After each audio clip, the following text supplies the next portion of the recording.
Hey, what is happening, you beautiful people? My name is Jamie Dean, and welcome to another top 10 list here on Sidescrollin.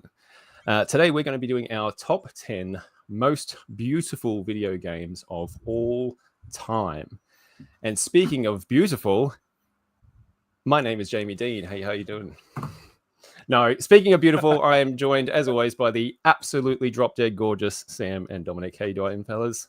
What's going on? Happy Wednesday. Not No, not much. Wednesday. Shit. Mine's more of an inner beauty. Yes. No, don't sell yourself short. Jamie Dean voted most beautiful man by my wife. I don't know what to say to that. Yeah, it is what it is. She's only human. Pillow talk, be pillow. Right. Fellas, it was right after we'd hooked up. It was weird. Then she gave me this Jamie mask to wear. It's been weird ever since. But she said, DM for me. So, fellas, most beautiful games is going to beg the question: what is beauty?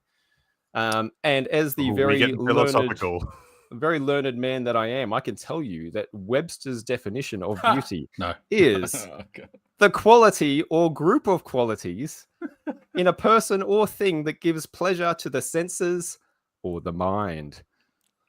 So, with that in mind, I have chosen to completely, basically ignore all that and go for the most shallow, basic, skin-deep version of beauty in terms of visual beauty. How about you guys? Where'd you come at this? Shallow Hal, and you just went, yeah, that's it. That's it. That's as good as it gets. Looks pretty. I went with vibes. So visual, like anything that tickles me visually and makes me feel happy. So yeah, we'll see how much of that can make it onto YouTube.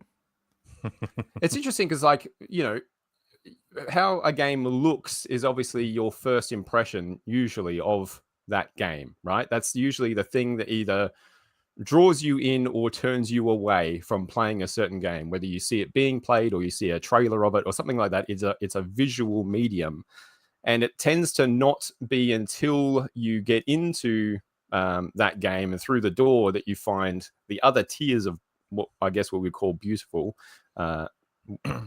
things, like vibe, feel, story, character, all that sort of thing.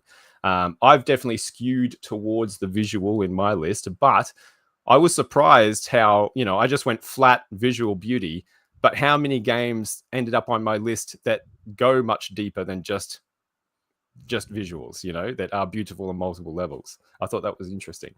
I mean, I've got at least one game on here that I actually did not enjoy, but yeah. But and like I suppose I'm kind of the same with you, Sam, where like it's part of the vibe, but like it has to have a visual element that's catching, something that tickles you.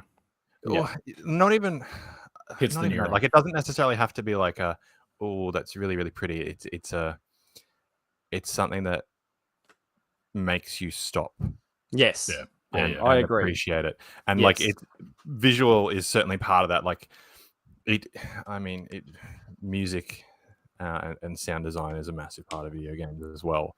But like I think they all come together to be beauty. I suppose it's Jamie. I feel like you're going like kind of classical masters at the portrait gallery, and I'm going like, have you been to the Gallery of Modern Art where this is a beautiful banana that's pasted to a wall? So did anyone multimedia experience? Did anyone take into account sound when it comes to beauty?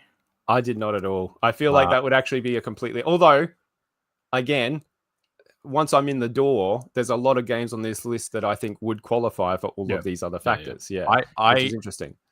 I don't think I necessarily took in sound, but if the first time I played these games and I played it on mute, I would not have found it as beautiful as I did. Like it could have detracted from it, but it wasn't part of what made them on this list for you. Yep. Yeah. I have games, I'll say now, I've got games on my list that I have not played that I just think are gorgeous games from what I've seen of them, but I haven't experienced them. But every single game on my list, like you say, Dom, has, the first time I saw it, I went, oh, every single one has had that reaction, right? We're all going to have Crisis at number one, aren't we? Sorry? We're all going to have Crisis at number one. Is that where we're headed? Crisis did not make me go, oh. Yeah. Crisis to me is like the Surface Paradise version of beauty. They're like, yes, that is technically beautiful. Yes. I'm fascinated. Do you guys think we're going to have any crossovers at all? I think we will. I think this is going to be the most divergent list. I think there's a couple. We'll see. I wouldn't be surprised. Jamie, did you find it hard whittling down to only 10 Zelda games? Yes, and more to that, this was absolutely fucking excruciating making this list. I couldn't even call it a short list. I had a long list that I narrowed it down to, and I culled that down painfully one at a time to a list of 20. And then I had to I couldn't cull it any further than that. And so I've got like 10 honorable mentions. I've got enough to make another top 10. And I may even do that. I may even do like 10 more. Jamie's watching Sophie's Choice in the background to try and get tips on how to cut it down further. Yeah, pretty much. That's about it. Yep. But I managed to wrangle it into a list of 10. All right. Okay. What's one game each that didn't make our list that you wish was on your list?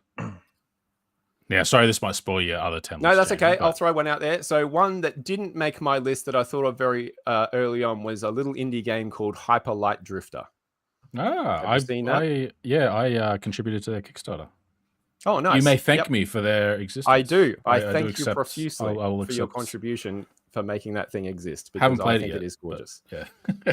No, I haven't played it either. Yeah. But I got a copy. I kickstarted it, and then I need to get around to it. But that's one I considered that was on my short list that very painfully got clicked out. My I feel bad it's not on my list, but yeah, mine is Cuphead. Yes, that's a great choice. Yep. Well, it's not apparently, but it's a great choice, and you're an idiot for cutting it. It would have been a great choice. Like it's a game I haven't really played. Like I think I've played like a couple of minutes of it, and I want to play more of it. But like I watched it on YouTube a lot, and most of it was because of the art and because of the animation. It was just so pretty to watch. Yep, it's got that factor. Yep. The mermaid. How about you, Dom? You got any that didn't make the cut? Portal 2.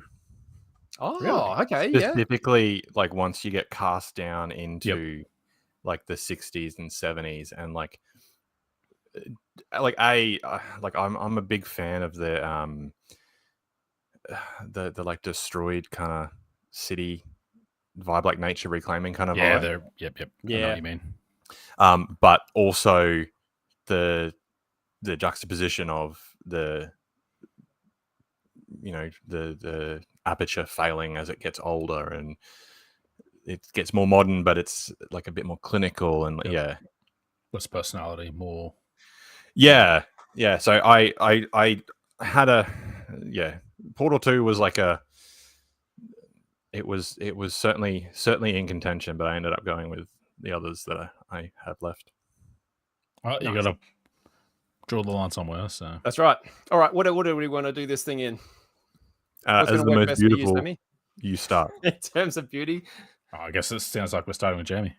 I was going to say Sam and Dom together, and then me a distant third. Do you want to go like what's if it me? Why don't we go me, Dom, Sam? Will that work for you, Sammy? Yep, sounds good. Yep. All right, cool. Let's hit it. Right. Number 10. Right. All right, so coming in at number 10 for me is going to be whoa. It's going to be Dominic. Dominic is my. I remember 10. The order I put those buttons in. My number 10 is going to be, I think, what would be considered a very unconventional choice and not something that people would have thought of for most beautiful game. But I think I'm going to make Sam potentially very happy here. My number 10 is Street Fighter. That's an Third Strike. I can see where you're going, though. Yeah, so this is largely an animation thing, isn't it, Sam? Yeah. I suppose. Looked clean. It does. Like, it looks the business in terms of animation. And I've realized as I've been making this list that I've got a real weakness, I suppose, or a real thing for beautiful sprite-based artwork.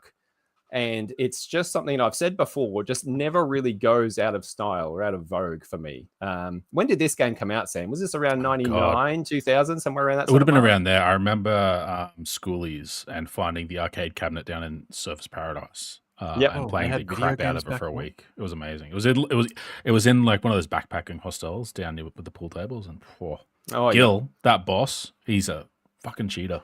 Now, this is like, I would not say that like I'm terrible at Street Fighter, but I've always adored the art of the game and how it looks visually, all of them. This is not my favorite Street Fighter game. Alpha 3 is probably my favorite, but man, this one looks good in terms of artwork, in terms of animation. This is a gorgeous looking game, I think. I think Street Fighter in general is just something that like is a bar that's held up.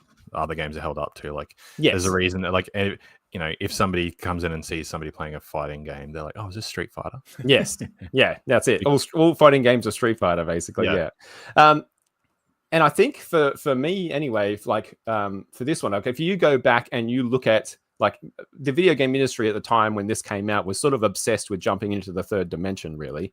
But if you obviously go back and look at some games from this era, some 3D games from this era, they do not fucking hold up at all. Whereas this still looks absolutely beautiful and timeless. And that's why I love sprite-based animation and sprite-based artwork. I think it's just, it will be around in another 20 years time. This will still look beautiful, I think. But yeah, that's my number 10. Nice. Street Fighter 3 Third Strike. All right. Well, I guess that's up to Dominique then. Me? All right. Dominique. So like, again, not strictly visually beautiful, but I don't know how well this is going to work, but you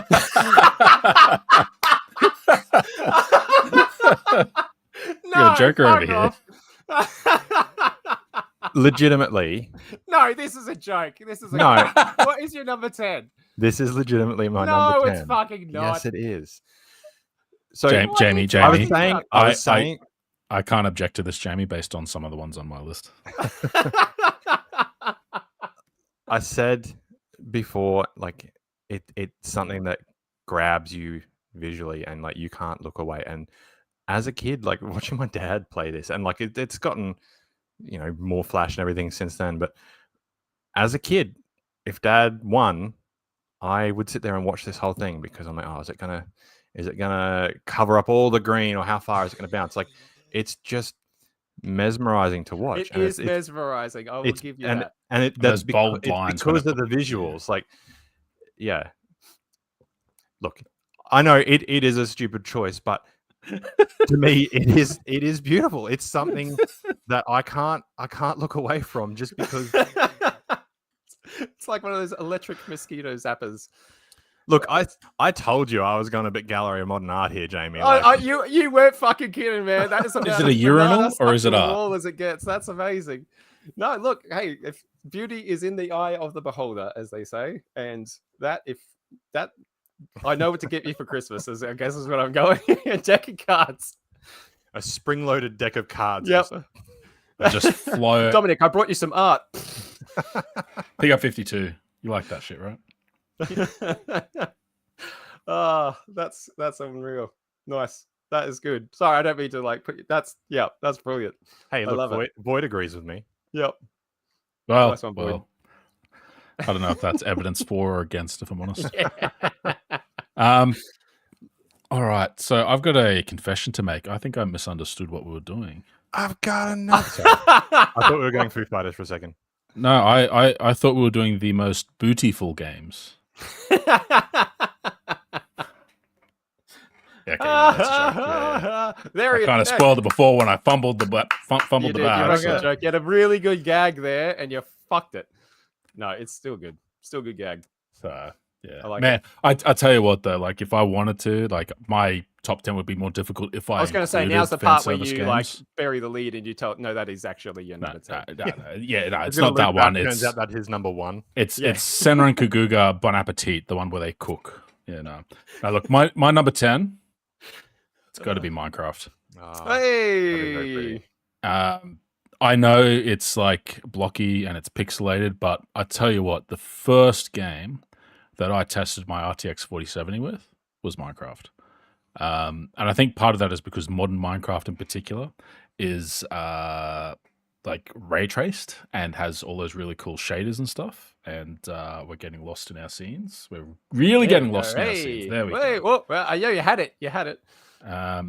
And I don't know. There's just something they nail their world generation, and so like when I was playing Minecraft, I would actually run around and just look for scenic vistas to look at where I want to build, where I want to hang out.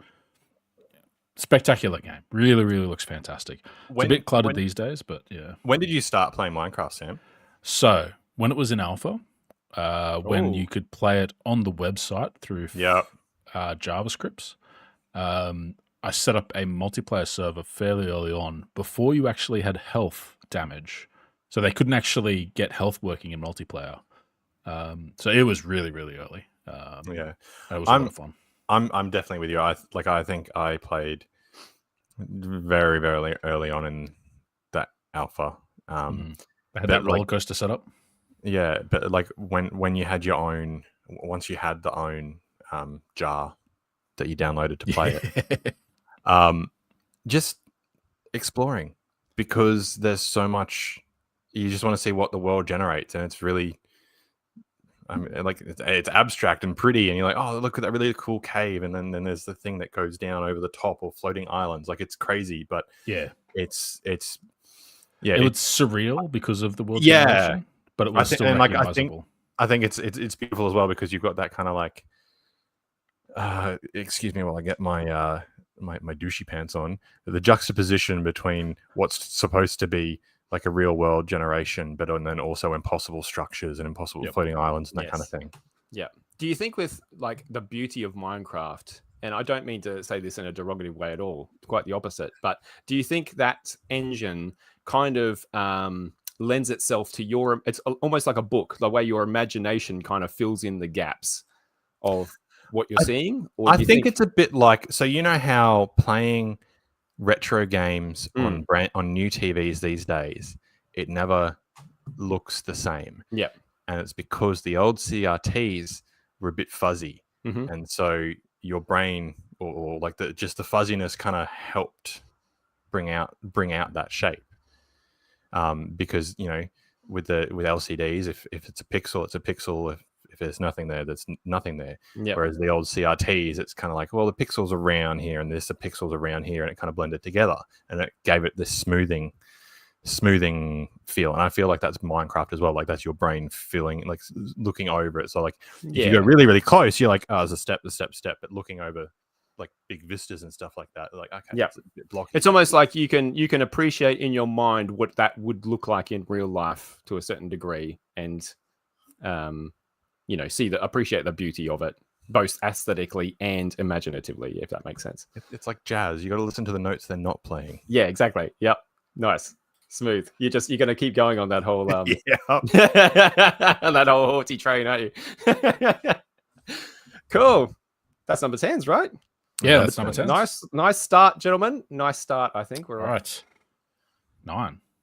Let's do it. Number 9. All right, my number 9, Sammy, is a Zelda game. Boo. No, wait. Which one is it? I think it's going to be absolutely Tears of the Kingdom, your favorite Zelda game. Hey, Tears of the Kingdom is a beautiful game. I think you'd pick Breath of the Wild over Tears, even if Tears is objectively the correct one out of the two. Okay, you're both well and properly wrong. The very first Zelda game. Zelda. No. Also, I'm curious what the oldest game is going to be on these lists. So, it's a Zelda game that, again, when you're talking about most beautiful games of all time, it's going to be fucking. Do not think that stupid baby Link with the fucking water, the sea. Wind Waker. That's it. No, also deserves a spot on this list, as does Breath of the Wild. That would be high towards the list. Yeah, but it's not the one I've gone with. Funnily enough, it's one that I actually haven't played, but I have always adored the look of it. And this is going back to my weakness for sprite-based artwork. My number 9 is actually the Minish Cap, which again, you wouldn't necessarily think about when you're talking about most beautiful games of all time, but it's the artwork, man. It's that sprite-based artwork. It is smooth and gorgeous and vibrant, and I just love it. There's just something about, I think this is one of the best looking Zelda games ever, clearly, because it's on this list. And I will tell you that this is the only Zelda game on my list. I just adore how this game looks. Like, I don't know how else to put it. There's something about the way it is animated and the color palette that they've chosen to use, the art style that they've chosen to use. I just think it's a fantastic... this is one of the best looking Game Boy Advance games ever, I think. They wrung everything they possibly could out of that little system when they were making this game. And I think it shows in all of its glory. And unfortunately, this trailer I'm showing does not really show it at its full justice. Doesn't do it its full justice, I don't think. Was this one of the multiplayer ones? No, this was not a multi. That's Four Swords. Also a beautiful looking game. I was going to say, like, just looking at this reminded me of like a more zoomed in Four Swords. Yeah, a little bit. Yeah. And I think ever since similar sprite palette, isn't it? Ever since Zelda got off the NES, I think there hasn't been a bad looking Zelda game, really. They've all looked really good to various degrees. And except Tears of the Kingdom, of course. No, Tears of the Kingdom is well and truly right up there because it uses the same engine as Breath of the Wild. So, but yeah, I think Minish Cap does what it does flawlessly in terms of visual beauty. I really love how that game looks. So that's my number 9, The Legend of Zelda, the Minish Cap. There are a lot of bangers on the Game Boy Advance. It's a shame they really were. And again, I think it's that weird thing where I've got this real just adoration of 16-bit aesthetics, and yet I miss the entire 16-bit era of video games. So there's for me, there's this entire well of beautiful art that I've just never had the chance to experience, and this is one of them. Yeah. Wow, very well. All right, Don, what do you got? Very good. All right. So, like I said earlier, one of the games this is one of the games I really appreciate the look of, but I just hated playing. I spoke about it. It's Assassin's Creed 3, and specifically in the forested areas in the winter. Like, it was a slog to actually play, but it was gorgeous. Like I don't think I'd played any games like this at the time, where you had all the different trees, and because you'd gone through it previously when it wasn't winter, and now you could tell, oh yeah, this is the same area, but it's just got that touch of snow to it, and it did affect you, and you had the steam coming off the water, and it was harder to see in a distance because there is the snow blowing through. It's again, god awful to play, but at least when you're sitting in the trees and going, God, how do I get over there? You can at least, you've got something really nice to look at. There were snowdrifts in that game, wasn't there? There was if you weren't climbing on the trees, you were trudging through the snow. But that was at least doing that as well. At the start, at least, I really appreciated that, because you could see you're making your process through that snow, and you could feel the deepness of the snowdrift, and just adding to the whole experience. You had this kind of oh yeah, this is a wintry area. It's a winter wonderland. There really is something about winter wonderlands, isn't there? There's just something ethereal about them that I don't know. I 100% agree with you, Dom. The Last of Us did it really well. Red Dead Redemption 2 did it really well. Skyrim, all, anything where there is snow covering beautiful scenery, there's just something about adding the snow that makes it really cool. Didn't even mean that one. Chill out with the puns, eh? That's it. You're getting a frothy reception for that one. Oh, all right. We're gonna move on before that gets good pick, out Dom. of hand. Good pick. So my pick is going to be for number 9, Final Fantasy 14. Ooh, okay. The expansive world is just like stunning to me. And like the thing is with this game as well, like Final Fantasy 14 is like 10 years old now, and it's not like it's like the most high fidelity game or anything, but it's just the vistas that were available in the game, the different places you go, whether it's the coastal area, Costa del Sol, to the sort of woods of the Raktika Greatwood. It was just such a great fantasy world to go in. I was kind of hoping this video would go through a few more scenes a bit more quickly. But wow, I really didn't. Wow! Oh, hang on. So that you can see the stars moving there. That's cool. Yeah. No, wow. it's like it's just amazing. I mean, the star's not moving. You can see the Earth turning. Yeah, you know what I mean. Yeah, that's cool. Flat Earth. We don't know. Yep. But like even places like the Gold Saucer and stuff, you got the casino vibes. I thought this was more of a 2 or 3. You can tell I sort of rushed this to get everything together. Oh, yep. Like areas like this, and because it's a world that's sort of gone through a calamity as well, like you've got these big outcrops of crystal that you can see that are a result of that. So like the world has got a lot of storytelling built into it as well, which I sort of deeply, deeply appreciate in any game. I think particularly like when the game first came out, the last area you go to, it is the location of the calamity, and it's just this big crystallized area that resulted from like the failure of the first part of Final Fantasy 14 when it came out. It was a bit crap, but hey, we got some really nice storytelling scenery from it. So yeah, I love it. Great game. I take lots of screenshots in it.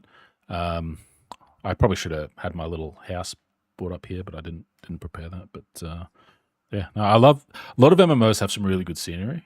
They really do. Yeah, because there's such a really do expansive worlds. Yeah, because you're immersed in it, right? Like it's not like like a Game Boy Advance game, which might be beautiful to look at, but you're not in it, right? Like you can't put yourself in it necessarily. Whereas things like Final Fantasy 14, you're in there, which I think just makes the beauty all the more pronounced. You sort of develop that spatial memory, like you remember places in those games.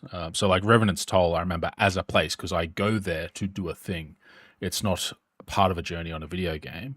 Like it is, but it's also a physical space almost that I go to and would, start the new patch or meet up with people for guild stuff or whatever the case may be.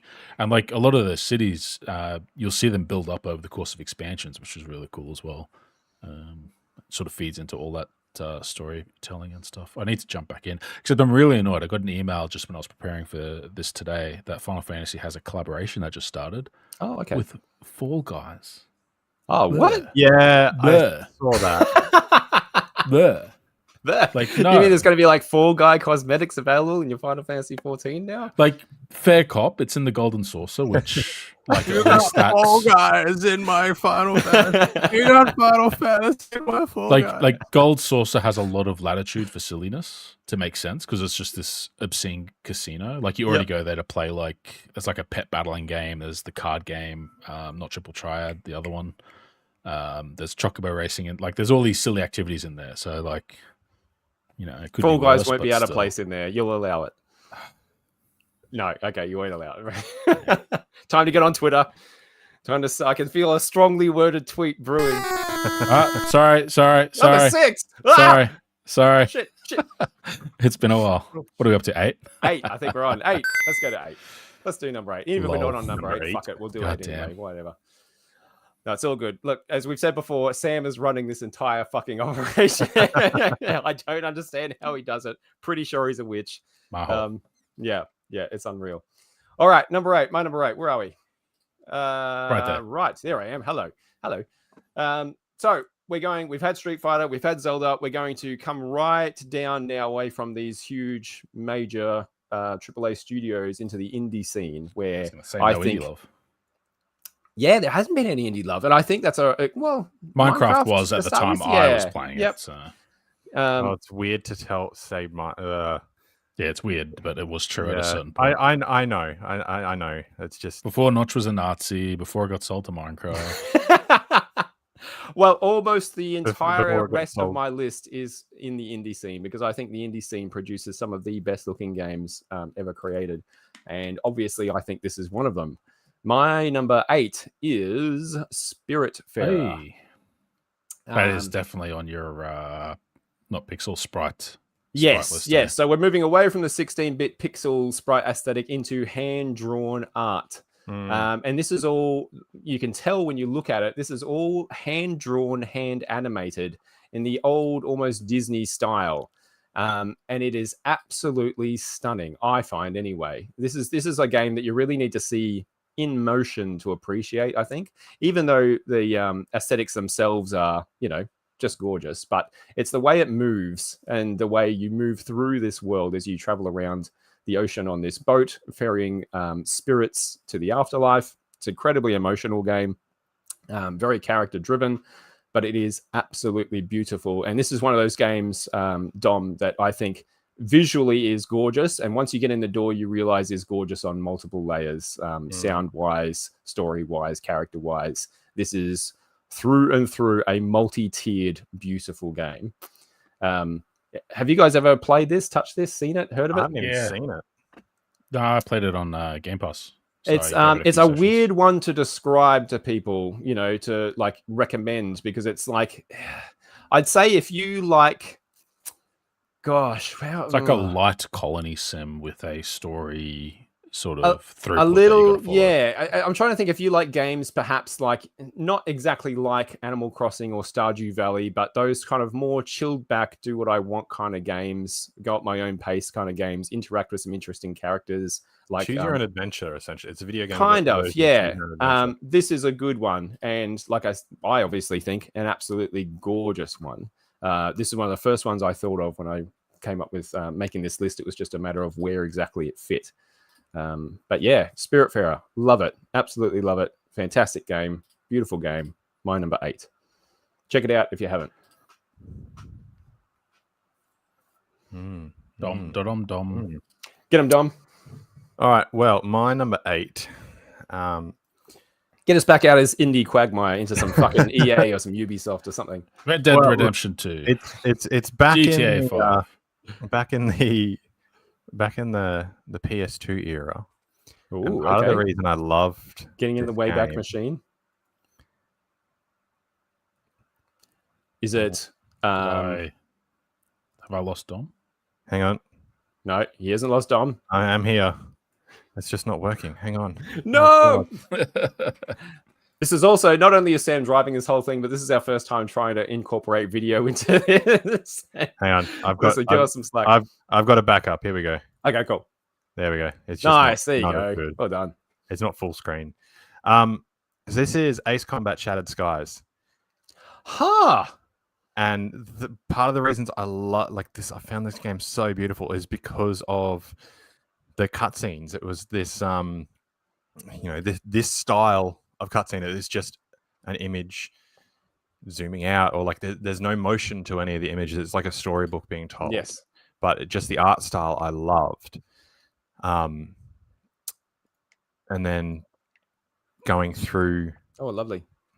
Yeah, going through, watching this, and then you go into the actual video game, which is you're flying jets. It's a nice combat game, but you get to see you flying through the jets through like landmass that you've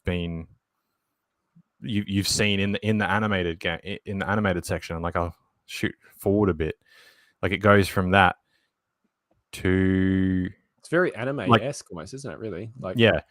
The art and then style. This is your briefing map, and it's all like digital and computer driven. Like I just thought that the way that the way that the story was told, and like it having a story was great. But the way the story was told through the kind of the still frames and the explanations over the top, and then you're flying it, it was gorgeous. Like it pushed me to wanting to keep going, not just to learn more of the story, but to see what else happened. And spoiler alert for this fucking 20-year-old game, it actually turns out you're actually flying on the enemy to the person telling that story. Oh, damn, that is a twist. Holy shit. You're like they've had a jet explode in their family's house, or so, like it crashed into their family's house. Turns out you're the one that shot that jet down, and then this person is going on the jet. Yeah. That's very cool. It was very cool. A really well told story for a fucking fighter jet game. But then That's awesome. the art style was gorgeous, and like I think it's like, you know, would probably old hat to, you know, people who had experienced that. But this was my first real experience of any like Japanese animation or drawing or anything like that as well. That's cool, man. That is a cool one. I've never even heard of it. Have you heard of it, Sammy? Ace Combat is a series, yeah, but I had not seen the game that presented. Shattered Skies was. What was it on? What format? It was on PS2. Okay. Right. I don't know if it was the first or second, but like I think before that, it was PS1 kind of era game before that. So this is where you actually felt they could have the ground and all that kind of thing. Can I sort of what was on the cover? Do you remember? What did the cover to that game look like? I think it was just like a jet. Yeah. So was it completely like, if you would have looked at the cover, seen like a rad jet flying, and it's got Ace Combat, jet. Right? And yeah, a sick ass jet. And then you put that game in, and you're met with that sort of, you know, storyboarding. Yeah, Ace Combat Shattered Skies. And it's just a jet with like another jet exploding behind it. And your typical dude bro jet game. Like that's cool, the way it would have subverted expectations, I imagine. Like what you would have bought, and then you would have got not a different experience, but certainly more to the experience than you thought you were going to get. Yeah, like I borrowed it off my dad, so I had no idea what I was getting, what I was expecting or anything like that. So I couldn't have been disappointed. And like I think I've seen people bitch and moan that like, oh, this want to fly jets. Okay, skip the cutscene. Like you'll be fine. skip.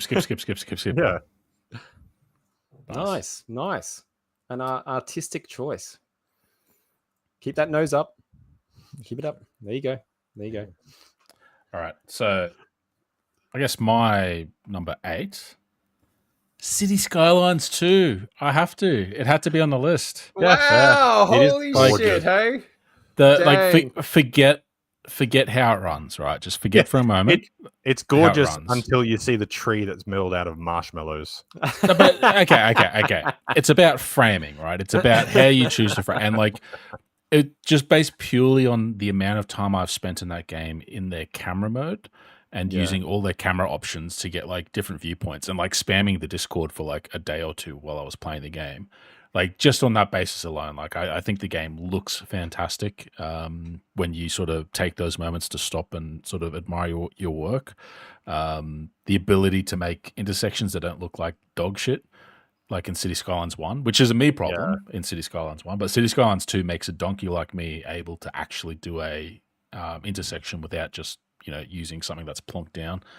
And man, just how close up you can get down at the bottom. Yeah, I'm super excited for mods to like put in more detail in some of those street level things.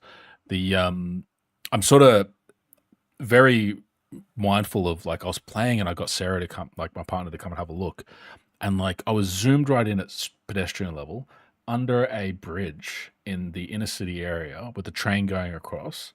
And it was just like, I'm in a city. Like, I've made this and I'm in it, and it looks fantastic at eye level. Or even just the simple things, like if you click on a train and you click the follow on the panel for the train, look at that. You got the Aurora Borealis as well. That's cool. But like just clicking follow on a train and then just having it zoomed in on that train and going through your city and seeing the smokestacks of your industrial areas, seeing the residential areas go past, seeing the farms. I think City Skylines 1 did it really well, and Skylines 2 pushed it over because it's a game that you need to step back out and see. I mean, let the city be for a bit and just experience what you've built. Yep. And like you said, like have that kind of pride of like, oh, I did this. Like.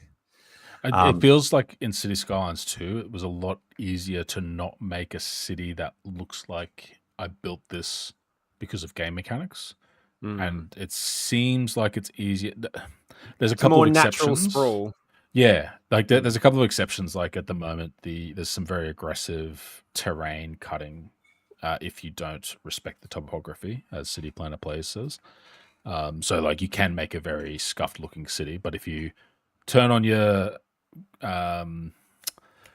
elevation lines and you sort of flatten out areas properly, you end up with something that looks like a model city as opposed to City Skylines 1, which is a little bit more like a toy city. Like it still looks great. Yeah, see, but it's like going from toy to model. I've seen all the people bitching about like, oh, this is really aggressive. Like, have you seen what some places do in real life? Like, I know in Springfield, they're like, have you seen my back wall? It's 3 stories tall because we've just cut into the side of a hill and there's a 3-story tall sandstone wall in my backyard. Like, that's just what some places look like. It's not that big a thing. Yeah. Oh, and I think that's part of. I think that's part of it is finding it's beautiful, even with its imperfections. Like the imperfections of what makes it feel more like a real place. Is that like, oh yeah, that's fucking stupid, but you know what? So is the real world. Like, oh, why would council do that? Have you dealt with a council? I think you're right too, Sam. I think modders are going to have a fucking field day with that game, really. Like 20 frames a second by the time they're done with it. Yeah, but like a screenshot's a screenshot.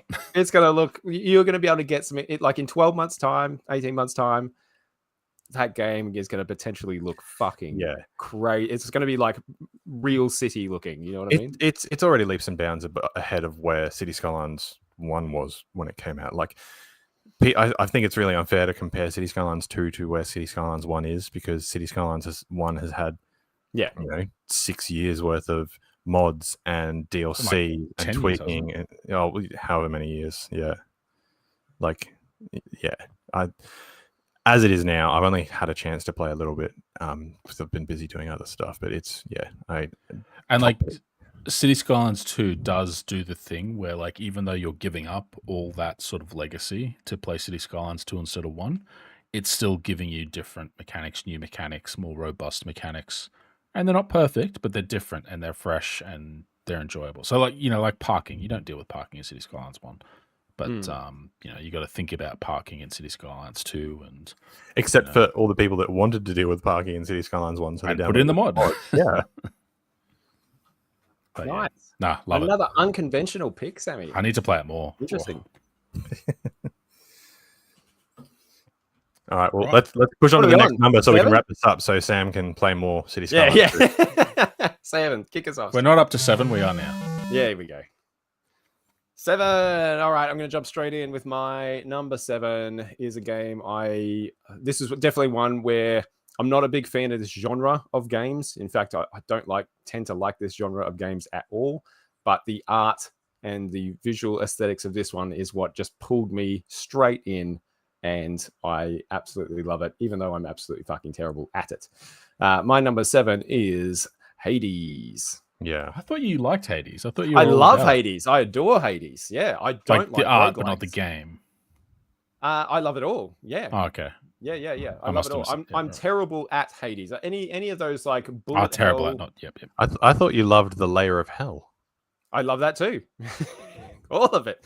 I like anything. This style of game is not my kind of game. Like I'm not a twitchy gamer, you know, like I anything that requires lightning fast reflexes, you know, those bullet hell roguelikes where you must be this good to progress kind of thing.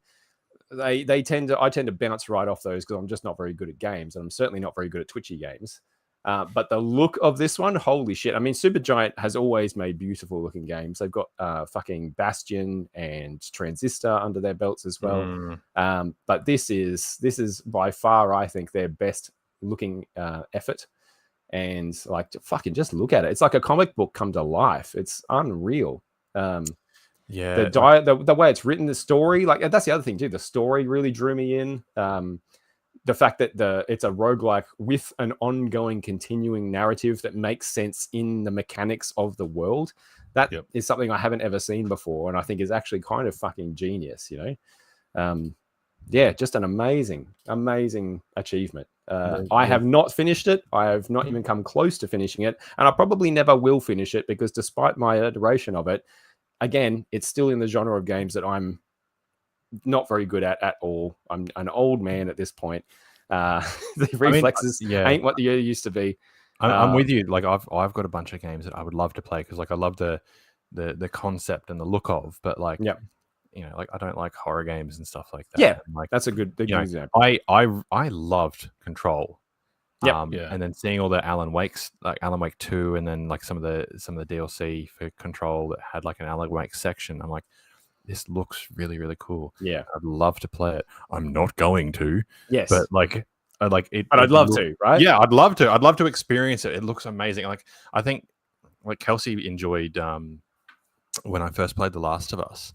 She just sat next to me and watched me play it, and I think because it's a bit of a passive experience, it's not as nerve-wracking, but she still got to appreciate the way the game looked and the story and all that kind of thing. So like maybe I should watch a playthrough or something like that. But that's a really good way to experience those sort of things. I think is like if it's something that looks really super appealing to you and you know that it's just a genre you bounce off, watching playthroughs of it is my go-to, and maybe I should do that with Hades just to see the parts that I'll never see myself. I think Hades would be more of a lore video analysis, probably just because the story is not so dense in the game. Like you're better off, Kels couldn't understand why I had to put the controller down in The Last of Us every now and then. I'm just like, I'm on edge. Okay, I just need a minute. I know that once I go through that door, there's going to be like 8 clickers, and you just need to give me a fucking second. Okay?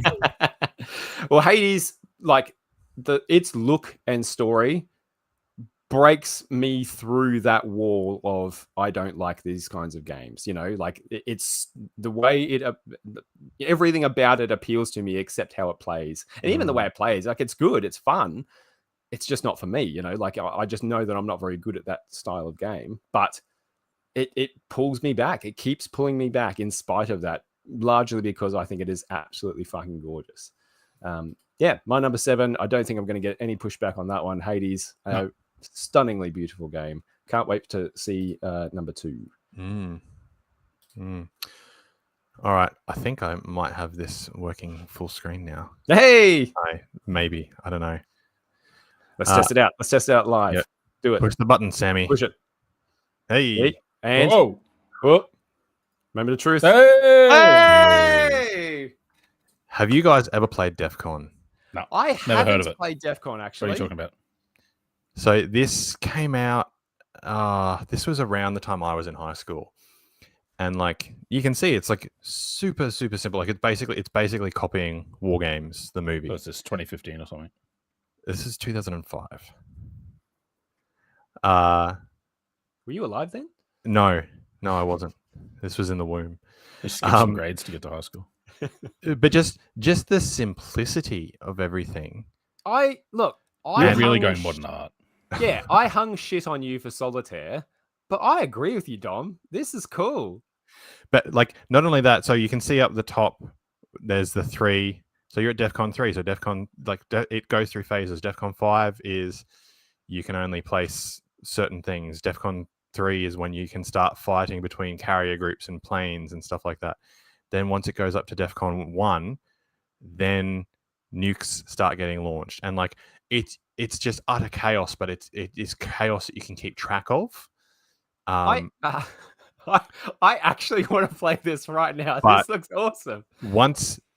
Keep watching, because once the nukes start landing, you get these big white and like big white explosions. Houston, 1.3 million. Like it's just wow. It's gorgeous. Yeah. And at the same time, you're like, the United States just got destroyed. Like it's just but it's so abstracted, terrifying. Right? Yeah. And it's the fact that it is so abstracted is kind of what contributes to it being terrifying, I think, a little bit, right? Yeah, like it's just passionless. Yes. It reminds me of Plague Inc., if you've played that.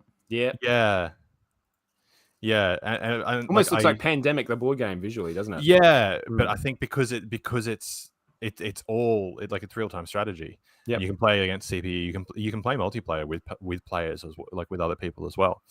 And just that it's going DEF CON. It's just can you still get a hold of this game? Was that on PC? Yeah, it's on PC. It's on Steam. It's on GOG. It ticks up and you know that no matter what happens, it's getting to DEFCON 1 and the nukes are going to get launched and it's Dom, inevitable. You need to play this on stream. Yeah. I want to see you play this on stream. Is it multiplayer by any chance? Yeah. You can do CPU or you can do multiplayer. Oh, I remember being terrible at it, but it's gorgeous though. We can all be terrible at it together. That is the coolest pick on this video so far, I think, in terms of beauty. I just think that is such a cool pick. Whoa. Yeah, I'm calling it. My pick next. Okay, yeah, blow me away. Big booty bitches. And it's just DEFCON. It's just called DEFCON. It's just called DEFCON, yeah. Awesome. I think that looks rad. Didn't Kanye? No, never mind.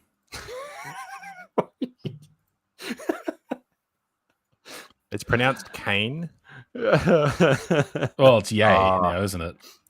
Look, it has to be on the list. Yeah. Spider-Man 2. And Nice. I'll be honest, initially I wanted to put Miles Morales, based purely on the winter. So we're back to winter. Because it's set around Christmas time, so you get like Christmas markets and stuff. Spider-Man in winter is... there's something about that I just think is rad. You know, like, because he's basically just in a fucking pair of pajamas, freezing his nips off, swinging around New York City in the snow, and it's just awesome. However, I did have to end up going, no, look, if I'm being honest, it has to be Spider-Man 2. It's probably not a spoiler to say this, but like there was a part in the game where you go to a, is it Coney Island in New York? Whatever the theme park is in New York. And like it is just lit up. Like it is just neon lights everywhere. There's all the Sideshow Alley games. There's the roller coasters, the Ferris wheel. And it is just stunning. Like like such an amazing game. And like finally, well, actually, no, I started with an RTX pick and we've got another RTX pick. So some of us know what graphics are. And a game about beauty. But it's funny because it's beautiful that you can appreciate beauty on a potato. I don't have a. What are you talking about? I got more than a potato. Yeah, but definitely you just need a potato. Definitely. Yeah, true. But look, as sort of a litmus test, this is another one of the games where like I will see something and I'll call my wife in to say, "Look at this," and she will be very polite and pretend to be interested in it. That's nice, Sam. Yes, darling. That's lovely. And like, look, you might sort of get glimpses of it in the web slinging here, but the street level, the level of detail on Spider-Man 2 for street level, it is a high bar to cross for GTA 6. I'll put it that way. Look, I haven't got Spider-Man 2 yet, but like because I never played the original one until I got the PS5, so I played the remastered, which is a good way to play it. Yeah, and then Miles Morales, and I'm so psyched to get Spider-Man 2 just because it's like, hey, you know these really good games. Imagine that, but more and better and pretty. Yeah, it's such a good game. Looks so fantastic, and just fantastic. But like it's not just. You get a feel of New York as well. Like you feel like it's a city, like a living city. Like you were saying, all the street level. Like you feel like it's. Because I remember some games. I think it might have been an old Spider-Man game on a PS2, maybe.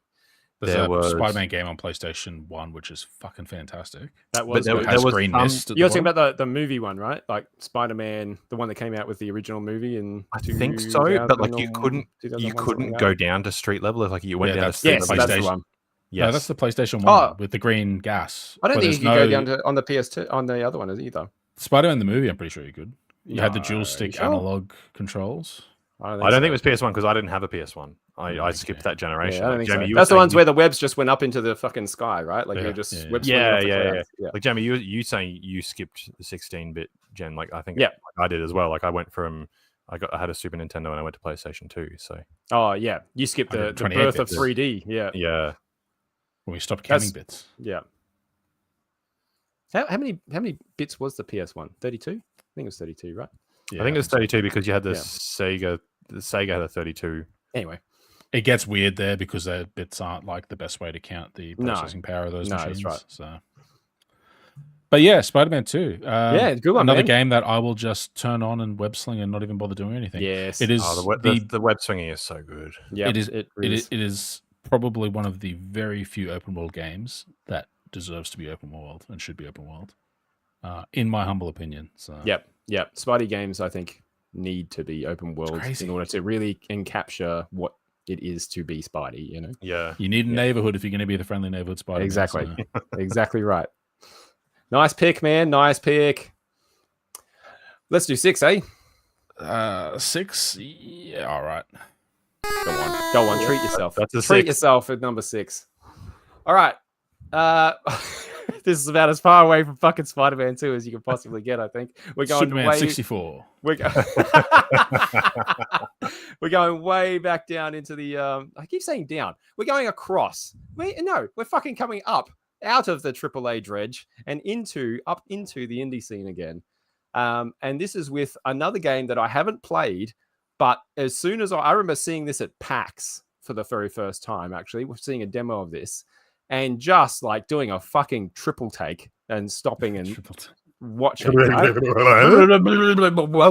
What? Right Yeah. about. So you need to leave the booth. Is this an anime go game?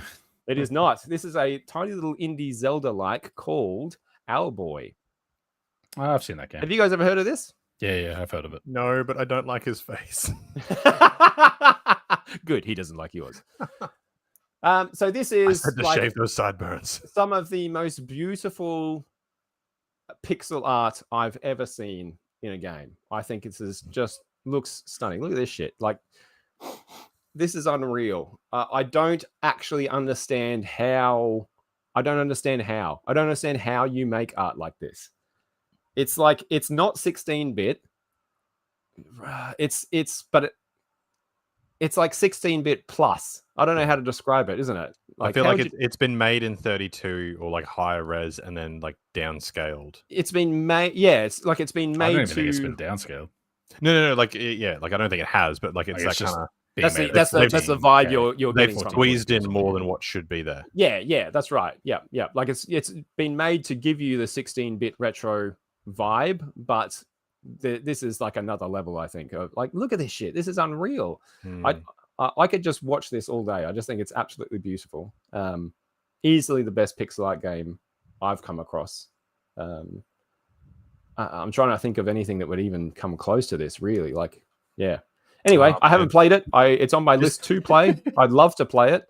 I actually own this. I've just actually got to get around to physically playing it at some point. But you know, like these Zelda style games, they take a fairly big investment of time. Yeah. Watching that just reminded me of a game I didn't put on my list because I completely forgot to play. I didn't play it. I did play it. Fez. That's another great looking game that could easily have made these lists. I think. Yep, Fez is beautiful.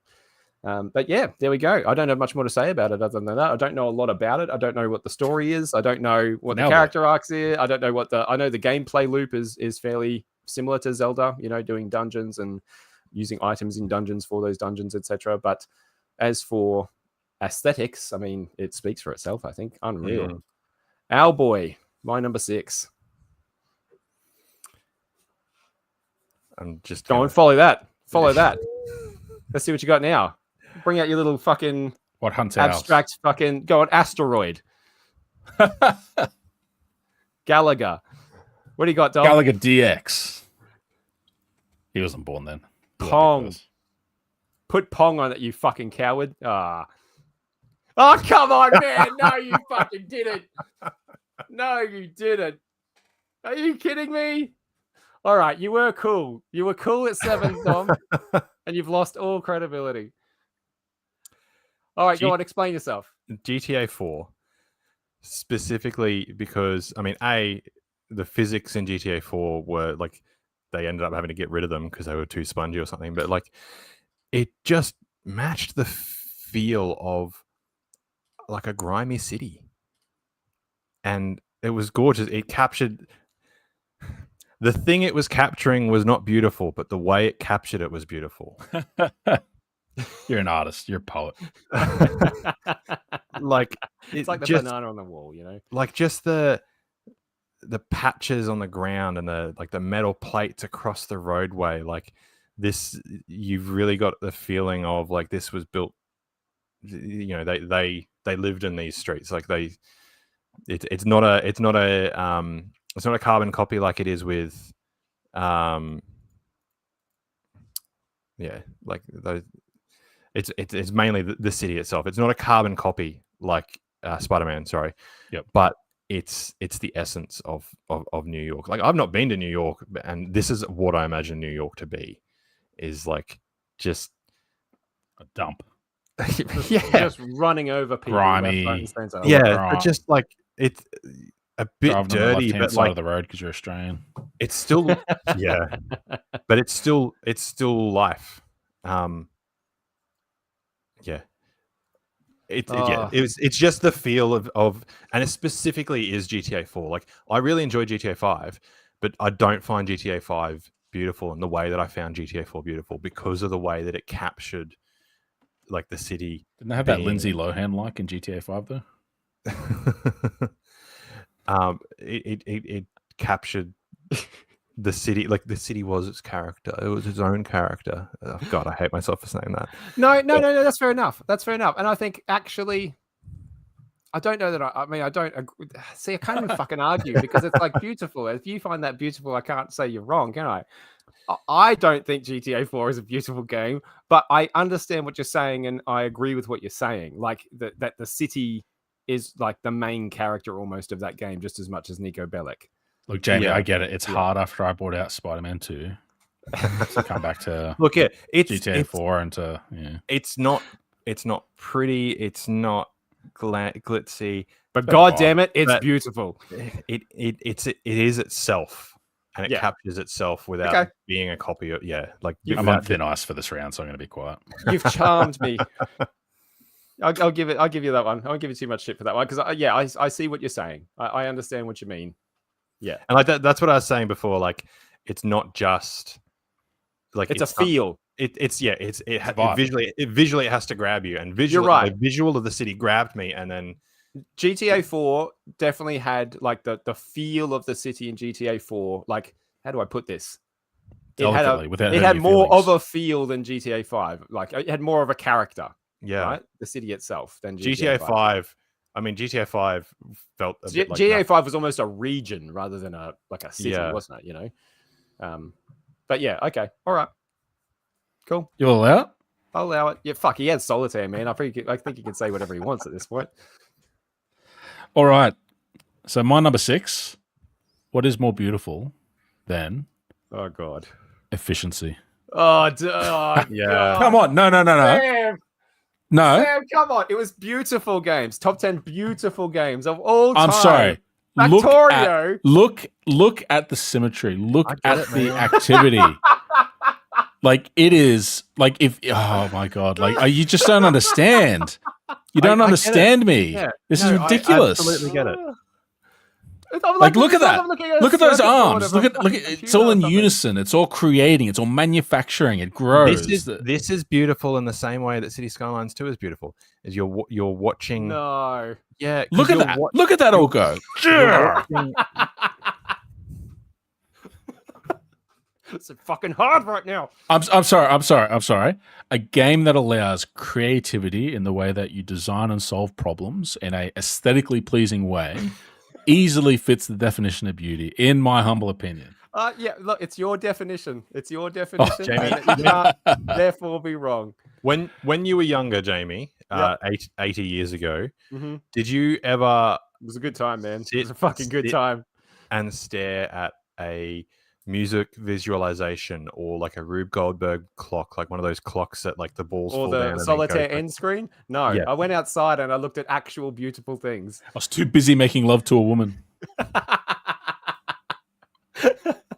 I'm sorry. Look at it. Look at it. Oh, what are you talking about? The visualization of so much data and having access to so much information, it just it satisfies in a way that is just no different to like a flower, a tree, or a fucking owl boy. I'm amazed Factorio hasn't showed up on any list so far, honestly. Like, I'm surprised you haven't squeezed this onto every fucking top 10 list we've done.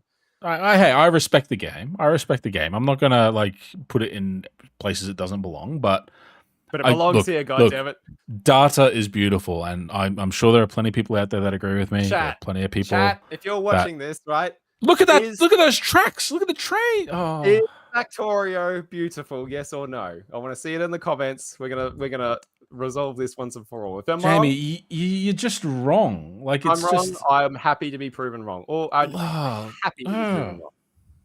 Oh, I fucking love it. Seriously though, like this does something to your brain, doesn't it? Like you fucking love this shit. And do you think when you the game is known as Cracktorio? Yes, but that's not. But what you're saying is not just because of what you're doing, but because of the having everything just so right. The aesthetic satisfaction of laying out it. So it's not just so. Factorio, it's not just enough to have a factory that works. You need to have a factory that looks clean, that looks efficient, that looks appealing. Like that's actually something that's quite prominent in the Factorio community. Typically, when people first play it, they'll make a base and they will be very straightforward about trying to how to get to the next development that they need to try and make, like engines or airframes or whatever they're trying to work on, and that ends up with what they call spaghetti bases. Now, spaghetti bases are fine, but like it's like the belts are going everywhere, so it's like a plate of spaghetti, and it's like I don't really know how this works. I don't really understand what's going on, but it works, so don't touch it. Yeah. The beauty in Factorio is when you get a base that is visually clean, understanding. And look, unironically, like you follow, he's justifying this. You follow the same logistics as people do in coding, like Dom's saying. Yep. Like one of the most effective bases you can build in Factorio uses what's called a mainline bus, which is a term used in coding, which basically you just have like. Anyway, that's not important. You get your Go card. And you flag down the mainline bus. No, Jamie told us this doesn't belong on here, so we'll just move on. No, not at all. In chat, Telstra touch phone, the man's right and he should say it. So clearly, I reject the fact that I got more pushback on this than Dom did on Solitaire. Like, that's ridiculous. Sam, I am 100% with you. I think that's because we know Dom's a broken human. You're better than that. You're better than that, Sammy. No, I totally agree with you, Sam. That is gorgeous. Just the being able to look at it out on a macro level and see everything happening, and then going in and see everything happening. It's just it's people watching. It's city watching. It's watching systems continue themselves. Jamie, my brain just glazes over. What you don't. If you don't putting down a blueprint, a massive blueprint, and then hundreds of little robots just going whoosh out from the center of the screen to build it all. Jamie, that is beautiful. What do you think nature is, if not a multitude of systems working over and over? How do you think trees are built? You're right. Well designed, well organized. When I zoom out on a national forest, it is like right. So our boy Jamie. Would you say those pixels? You're not going to sit there and fucking compare Factorio to. I'm not going to compare it. I just want to ask, like, are the pixels in our boy well organized? Do they create systems that bring joy? Yes. They do, right? I mean, you haven't played the game, so you don't know. You're but right. It's exactly the same. Yes. It is exactly the same thing. It is a one-to-one. Our boy. And Can I ask? Oh God! Can I ask? Do you live your life that way? Do you find yourself to be a very structured, neat? No. I am chaotic. I do the minimum work I have to do at work. That's the fantasy of it, right? Yeah. Like, can I recommend a game if you haven't played it? Have you guys ever played Wilmot's Warehouse? Yes, I haven't played it, but I've seen it, and my impression was it was too simple compared to Factorio. I want you to go and play it. You can get it for a dime very, very easily, very cheaply. I want you guys to go and play it and let me know what you think, because I'd love to hear what you think of that game. Because it's all shapes, like, right? You've got to. I think kind of. I don't want to spoil it. I don't want to go into it too much. I want you to discover it for yourself. But I think your brain will find that experience pleasing. Look, I didn't even use the version of Factorio with the mod that includes the Mechanicus from Warhammer 40k as the main character. Oh. Maybe that would change it. That's what would have gotten Jamie on board. Oh, we'd have been all for it then, yeah. That's all you had to do. Racism, that's Jamie's bad. No, it's Mechanicus. It's, mechanical Jesus. Oh, sorry. Mechanical Jesus. Future racism. All right, we're up to number 5, aren't we? Number 5, let's do it. Sick of being mocked. I have bad news for you, Sam. Yeah, that's right. We got five more to go, baby.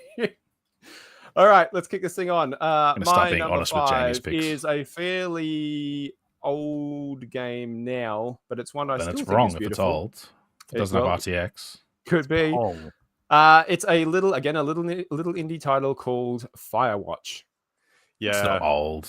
It's not superly old, but it's getting on. Do you know it's old? What's interesting, I find, is that this is most 3D games age terribly. I think we can all agree on that, right? Like, just the third dimension is something that just does not age well.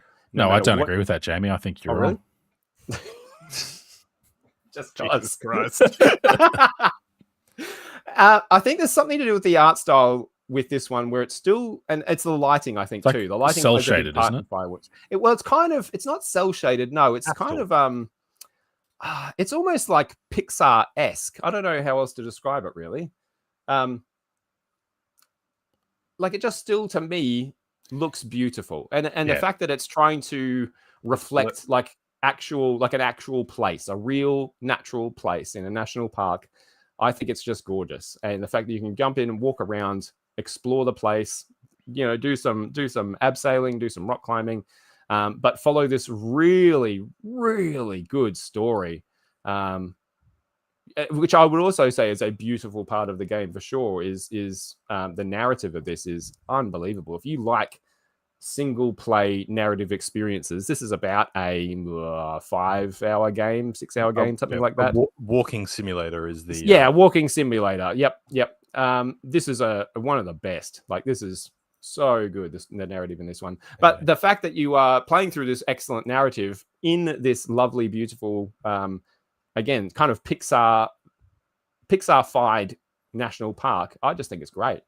One of my absolute favorite games ever, Firewatch. I have meant to play this for a long time. Like, I do think it looks gorgeous. Yeah, and it's another one that'll give you a real fucking punch in the heart with the story at the end. Great game. Have you played the Stanley Parable?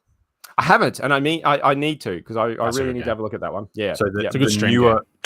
The newer version of the Stanley Parable, Deluxe, yes, has. And I won't tell you how you get there because that's part of the game. But one section of the Stanley Parable is you're just in Firewatch. Nice. Legitimately in Firewatch. Yeah, that's cool. And then like a couple of minutes later, you're in Rocket League. Yeah, right. So, and like, especially playing it in Stanley Parable, I'm like, I really do need to get around to playing it. You do. I think, these are the sort of games where I like to tell people, like, go and play this. Don't look up anything about it. Don't watch any reviews. Don't read anything about it. Just play it. I've honestly kept myself, like, I haven't looked into it because I'm like, I need to play that. Okay, I'm just never going to look into it deeply. Yep. Again, this would be a great one to stream for your first time, so we can actually see your reaction to it live. But this is like a headphones on, nobody else around, just be there and be in it. And I actually, like, when I was doing top 10 most beautiful games, I wasn't sure whether Firewatch would hold up. I went and looked at it. I was like, is Firewatch really still? I think it still is. I think it's still beautiful. It's still gorgeous. Still does it for me anyway. So that's my number 5. Well, just the color, I think, as well. Yeah, that's what I mean. It's the lighting. It's the way they use light and lighting. It just gives you, like, it's sunset all day. Yep. Golden hour, but all day. Yeah, the sunsets in it are spectacular. Really good. Yeah. All right, my number 5. Right, Dom. Is this game has been released many, many times. You want this on your toaster? You can get it on a toaster. Ooh. But specifically, what do you mean you get a toaster? Yeah, go on. Specifically, Skyrim in VR. Yeah, good choice. I was very curious. This is only a really, really short video, but it's because of this moment. The fucking, like, when I strapped on the VR to play Skyrim, and I'm like, oh, look, yeah, it looks okay. Like, it's I'm still in Skyrim. It's just this, this box. There's not massive detail in the trees and the cobblestones and anything. And then I looked up, and oh my god, like the moon and the stars and, like, Jesus Christ, like I fucking went to the. I went to, God, what's that? The first town you go to? Whiterun? No, the little town. It's like Raven. Is it? Oh, no yeah. idea. I can't remember the Yeah. name of it. I don't remember the know names of name. them. It's River- not River Cedar something? in Morrowind. Yeah, Riverwood or something like that. Something like that. Yep. And there's a little dock in Riverwood, Mm. and I just stood on the dock and like just kind of literally for like 5 minutes just kind of like looked and just experienced. Yeah. Yeah. And you would have had headphones on with the sound as well, right? Like Yeah, because Yep. like headphones on and like just pure immersion and just you're like, there. Yeah. Yeah. That's cool. I was very curious as if somebody would put Skyrim on their list. and like Skyrim. Until that, I would say Skyrim is pretty. I wouldn't necessarily say Skyrim was beautiful, but specifically playing it in VR and dealing with the sky and it's just the sky and the stars and just that wow factor. Yep. And this is another game that mods have just done fucking wonders for in terms of beautifying it, right? Yeah. I mean, the last PC I built was the way to test that is like, okay, I'm going to fire up Skyrim with like the most bonkers mods that I can get for it and see how it runs. Yep. This is before we had Cyberpunk to test your computer on. Yeah, the old benchmark. It's funny because like I've been doing that with Morrowind, and I managed to get my 4070 to 30 frames a second. Sweating. Had it sweating on Morrowind. Oh god. Nice pick, Dom. I like it. Oh, I guess that's go on, save yourself. You got a fucking hole to crawl out of here, boy. What do I need to say? Yeah, okay. Final Fantasy VII, the remake. The remake is fucking stunning game. It is. You're right. I mean, again, this is very much just straight up and down. This is a game that looks beautiful. The graphics are amazing, and I think it has a lot of advantages in that it's using design from the 90s. So it's sort of avoiding a lot of the traps modern games come in where they're a bit too homogenized, I think. There's a few exceptions out there, but yeah, the setting, the dark, dingy Midgard with the sort of light, airy, particularly like the cathedral with the flowers that you find Aerith in. Yep.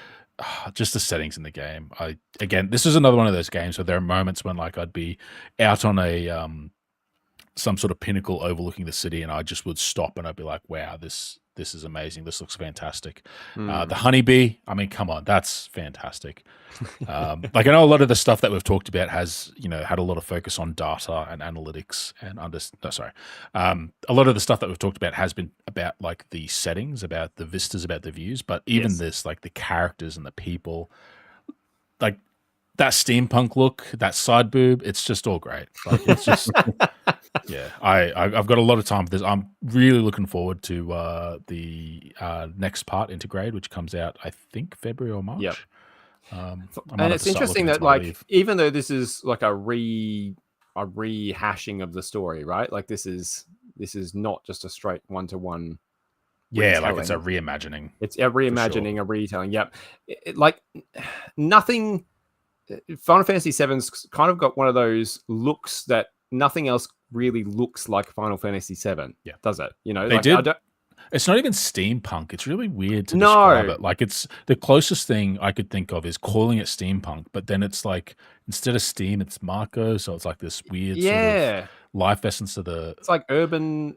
Yeah, you're maybe right. Maybe it's like eco sci-fi magic, but futuristic. Yeah, it's a weird amalgamation that gives it its own aesthetic that nothing else really. And like I had to think about how to sort of include this, particularly as it relates to Final Fantasy VII, the original, because I did give that some thought as well. And like I did err on the side of, look, this is a game about what is the most beautiful top 10 games. And I just feel like this, for me, not replaced, but it looks so much better than Final Fantasy VII, and to me, they're both very similar games in terms of the enjoyment and quality that I found them to be. It looks better than the fucking movie that came out. What was that called again?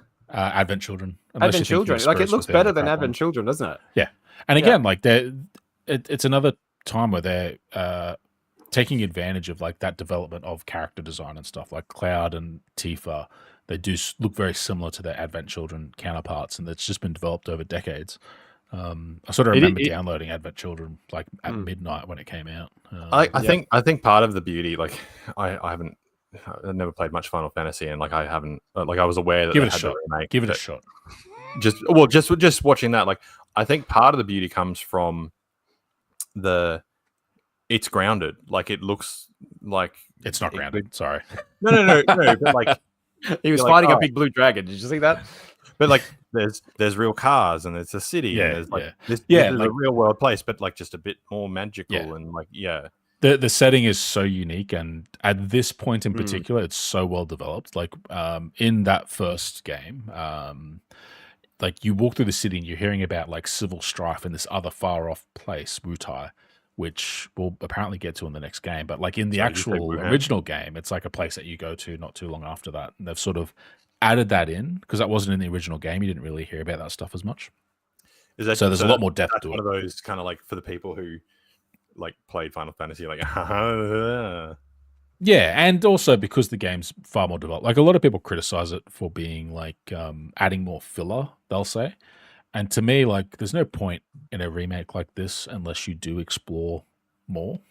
Like I've already got Final Fantasy VII. I don't just need a HD Final Fantasy VII. Yeah, there will be people that have played this that never played Final Fantasy VII. Like it's a remake or a reboot, but like this is the first time. This is their first experience with it. And it still doesn't replace it because it's a different game. Like you fight Sephiroth at the end of this game. Final Fantasy VII alternate universe. Yeah, pretty much. It's the sliders version of Final Fantasy.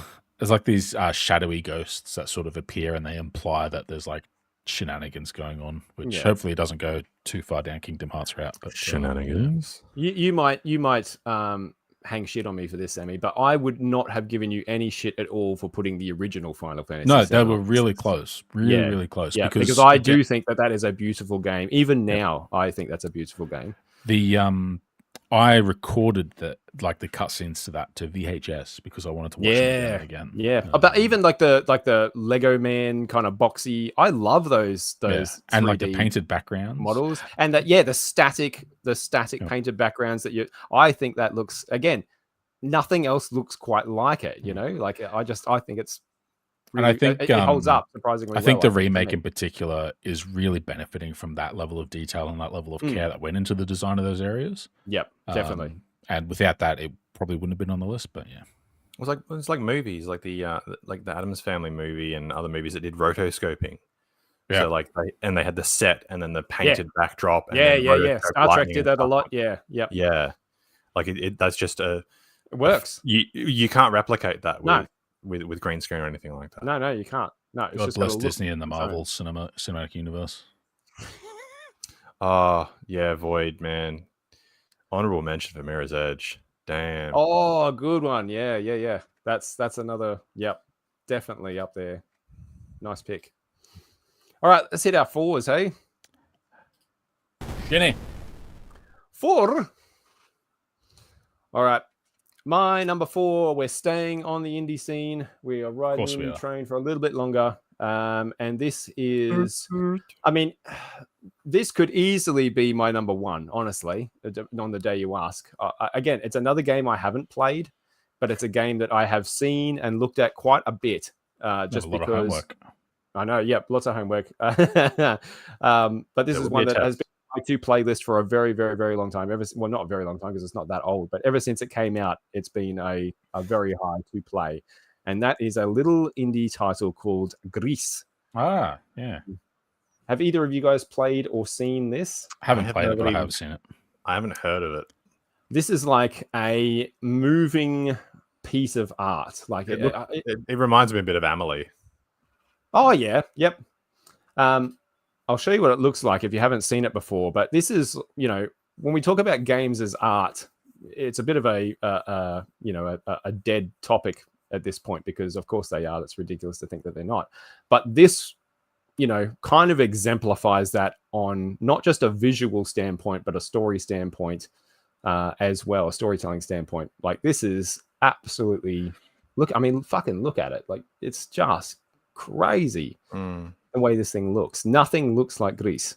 I love it. I can't wait. I can't wait to play through this game. Again, it's another little sit down, very quick, a few hours, and you're done kind of experience. But man, it just nothing else really looks quite like it, and I haven't seen anything else. Yeah, that looks it kind of looks like that hand drawn 2D Art Deco kind of look to it. It's just beautiful. And tells a very poignant, deals with some very poignant themes, very heavy themes, which I'm always a fan of, seeing that sort of stuff portrayed in games, in narrative experiences like that. So, yeah, number 4. I remember back in early 2010s. Did you ever go to the Manor Bar in Brisbane? Yep. I didn't. No, I missed out on that. I got Princess Peach. The Manor Bar was a bar that was opened by Yug, who's like he's over in America now, and Yahtzee Croshaw, Ben Croshaw, of Zero Punctuation fame. And it opened in the Judith Wright Centre for Arts, which is a Queensland government arts facility, and they had like a little extra room that opened out onto Brunswick Street in the Valley. In order to be able to open their bar there, they had to prove to the Queensland government that video games were art.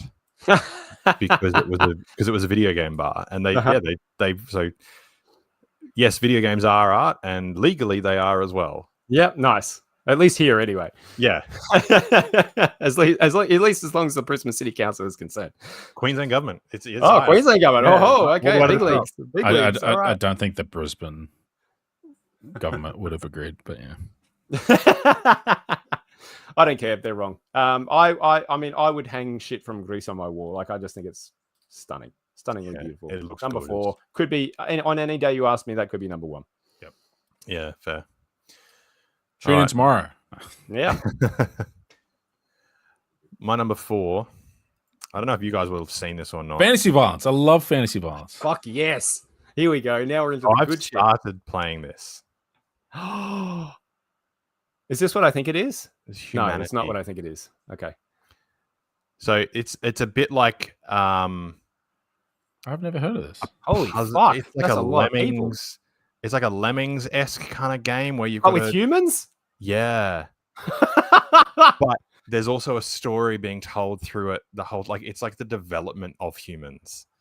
And like so that and you know, as you go further through, like they get more personality, and then there's enemies, and just playing it is gorgeous. And like it's a little bit chaotic, but then also when you get you get the system going properly, it's just gorgeous to just sit and watch.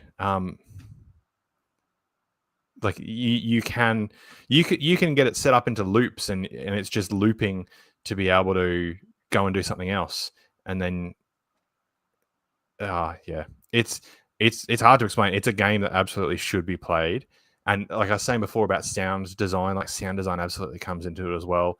It's the sound design it's just really ethereal, but then it builds as the game goes through as well.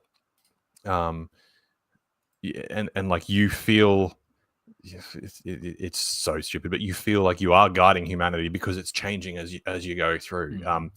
It's an absolutely beautiful game. I haven't finished it yet because it's also it's not just a case of like, oh yeah, it's a pretty puzzle game. Like it's actually a fucking hard puzzle game as well. Right. Like once you get into it, especially if you want to do the whole like 100%. Like I need to get all the challenges. We don't need everyone. Thing. Just most of them will be fine. Yeah, I adore humanity. You adore humanity? Do you like us? Yeah,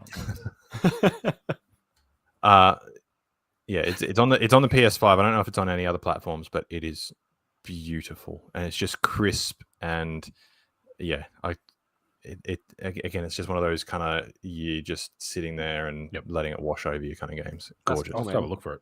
Yeah, that looks like one you should try, Sammy. I think. Nice. I hadn't heard of it either. Cool. I think I saw it on a random PlayStation update access, whatever the hell they're called, the monthly things.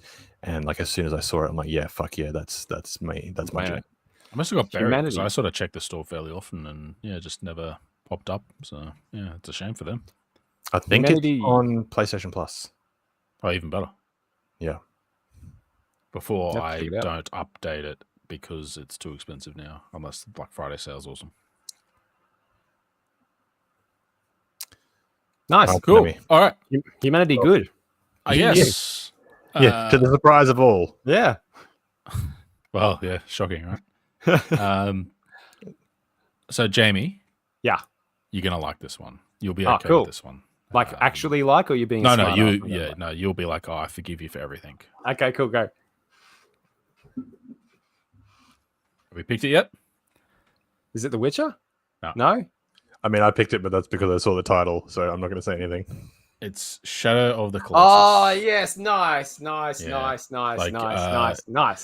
It's probably the earliest environmental storytelling game that left a massive impression.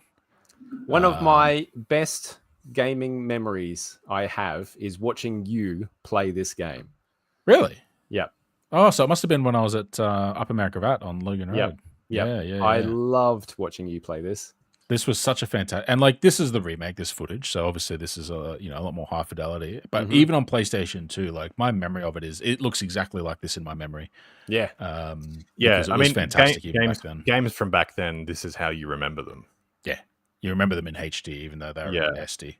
But like it just the colossi themselves, the environment, the setting, everything in the game is just stunning. And even like the character, like that you play as, like they're so expressive. Like, and even though they don't really do anything, they don't really say anything. And there's that sleeping princess that you're trying to save by killing these innocent colossi. Another one of those poignant games, and I was thinking of that when you were talking about how I forget the name of the game you were talking about. Firewatch. No, the one your number 4. The one the pop art. Greece. Yeah. Greece. Poignant. I thought would have a poignant number 4. Yep. Overall, which humanity also is poignant as well. Yeah, absolutely. We're all on the same wavelength. The number 4. Yeah, all of us. Really Video games are art. Yes. Yes. Dude, yes. Very clever. Very yes. That's a fucking great pick, man. That is Was Shadow of the Colossus the same dev that did Ico? Yes. Did they ever? And they also went on to Last Guardian as well. Was their most recent, which I haven't played. But yeah. No, that's brilliant. That's a fucking great pick. Really, really all good. Right. And another game that's beautiful on multiple levels. Yeah. It's not just a aesthetics, fantastic game. Just a fantastic experience. Yeah. Really, really good. All right, let's get down to our top 3, shall we? Here we go. Holy shit. Oh boy. Top no 3. more Factorios in these top 3. They better be real picks. Actual, no real beautiful games this time. Actual beautiful games. Now pixel owls. Potentially your turn to hang shit on me. Beauty Sam. is only bit deep. Look, I've said RTX, it before, it's not beautiful. And I've said it. I'll say it again, and I'll keep saying it. Art design trumps graphical fidelity every time, and this is the game I use to prove that. I think, and that's what. No, this is ridiculous. This is ridiculous. That's obscene. Feed me with your hate. Oh, fuck I saw this. Oh, man. Like, there's this really, really beautiful poker machine that I saw the other day. And oh, my God. Even in its heyday, World of Warcraft was nothing in terms. Oh, God. Look, I cartoony dog shit. Yeah, I love it. I love the art style. I've always loved the art style. I think it still looks great. And the reason it looks great is because it's using the bones of that art style that got laid down in 2004. And if you go back and look at a whole bunch of other 3D games from 2004, they do not look fucking good in the way that WoW still looks good. Yeah, I think that's because you underestimate the graphical updates they've done over the years. I know we've had this chat before, and I won't derail it, but... No. Yeah. I 100% agree with you. Like, they've done things to tweak and update, and they've increased the art. The art team has fucking gone bonkers over the years, I think. Whoever the artists are that they've employed in the modern Warcraft team, like, guys, they are off the chain good. But the bones are still there, like the aesthetic is still there. You still look at it and go, that's Warcraft. The same as you looked at it in 2004 and said, that's Warcraft. And I think, I think it looks great. I really, really do. And I think it still looks great to this day. So On the topic of Warcraft, this is slightly Yes. off topic from a top 10. Are you Yeah. aware that in BlizzCon they announced a slow progression server where it caps at level 25? I did. Yes. What were your Yes. thoughts on that? I mean, here's the thing. I don't play the game a whole lot anymore. I had a little bit of a flutter with it recently just to go in and see what it was all about. Yep. And, it's still Warcraft. It still plays much the same as you remember. I mean, I think that's pretty cool. A max level 25 server. But I just thought for 40-year-olds, yeah, level 25 is low investment. Low it's achievable. Yeah, that's right. And you get to play at a high level of challenge with a low barrier of entry. Yes. And that I wanted to keep my eye on it and see what everyone else thought. I would certainly jump in and try it for sure. I don't know when it comes out or anything, but I just thought I meant to raise it in the Discord, but I thought I'll do it in public in front of everyone here. So yeah, you'll commit. I just don't want to be mean about your pick. So that was WoW Classic, wasn't it? For that, it's Classic. I get the impression they're going to be spinning out a bunch of different types of WoW Classic to keep it fresh, since Yeah, it's probably a good idea. Yeah, to keep it fresh and also to keep people paying more money. Probably. Look. We're not talking about monetization, the top 10 worst monetized games or the top 10 ethical games here. We're talking about top 10 beautiful, and I think World of Warcraft is a stunningly beautiful game. Still, based on that art style. There is those bones. There is a massive subset of just video games in general that has absolutely piggybacked their art style off. Have tried. Yep, for sure. There's a lot of imitators. A lot of people have tried to get on the WoW. Overwatch would not look the way it did if it wasn't for World of Warcraft. Yeah. Funnily, I think that the WoW and Overwatch art styles have kind of been heavily influenced to maybe a little bit too much of a degree by Pixar. Yes, I would. And it might be the animation more than the art style, like the way they've animated the characters. Yep. But I get Pixar mom vibes from Sylvanas, Yeah, but also like thinking about Overwatch especially.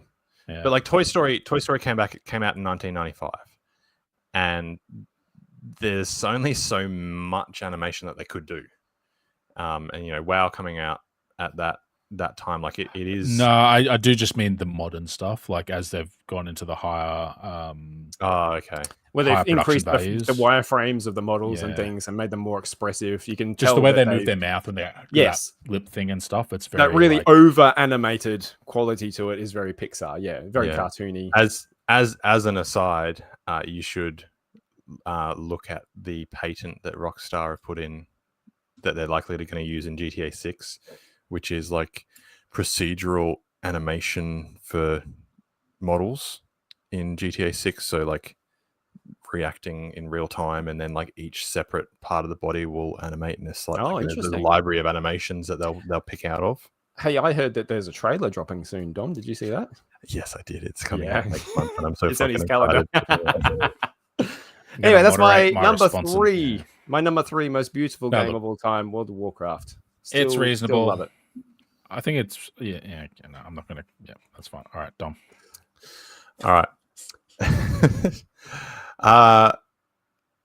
You can't have a list. Oh yeah. Talking about no, you can't have a list. Fuck all you, right, Jamie. You can't bye, have everyone. Watch me. You can't have a list talking about beautiful games without talking about Naughty Dog. Yeah, I knew you were gonna have this. Well, actually, I thought you would have picked scene specifically as well. Sam, do you have a Naughty Dog game on your list, Sam? I'm not telling you what's on my top 3. I don't have a Naughty Dog game on my list. Is that? I don't know what that means. Well, the list in general. Well, you're not a AAA console player. Oh, true. Sorry, Dom. Go on. Tell me why you didn't pick the one with the clickers.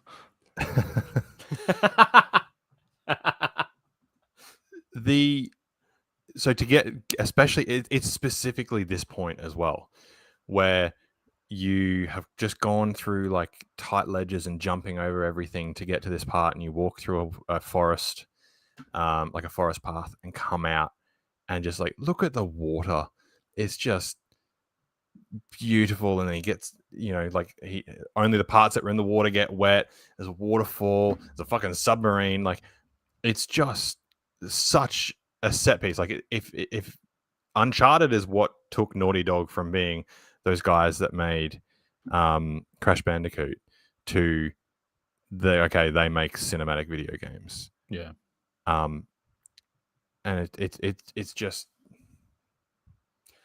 I feel like this is one of those games, and I think God of War falls into the same category, and I'm sure I can think of a few others, where for me, I would rather watch and I have done, watch a movie that's been cut together from all the cutscenes than play the game, because I feel like those sorts of really narrative one-player games, the game almost gets in the way of the story. For me, I'm just only purely talking for me, right? Like every time you go past a cutscene, you're back to climbing a fucking wall puzzle. I'm like, ugh. Yeah, but I just want to get through this to the next bit of story. I feel like that's part of it as well. It's like, because you're controlling the camera then. So like that part where he's just here, he's just looked out to the left. Yeah. And seen the waterfall falling. Yeah, in. yeah. You're the one that's controlling. You're choosing where you're looking. Yeah, true. And you know, I have watched. That's part of the story as well. If you jump and miss that ledge, that's part of that story. He's actually done that. Yeah, but I don't think that's intentional from their end. You know what I mean? Like they're trying to tell a story and then they're going to wrap a game around it. That's how I feel. Like it's almost like we want to make a movie, but we can't, so we'll make a game. Yeah, but I've watched Uncharted 4, like the movie of it. It's like fucking 15 hours long or something. Stupid. Like all the cinematics and cutscenes strung together as a film. I've watched that like 3 times because I love it so much. Like that kind of like Tintin, Indiana Jones, and like that stuff, that like globe trotting, crawling through the jungle looking for relics. That's like my wheelhouse. I fucking love that shit. But I don't think I'd ever play Uncharted because I think I'd just get frustrated with the game getting in the way of it. But all of this is completely irrelevant from the beauty of it. But and look, I think playing it, you feel like you're not.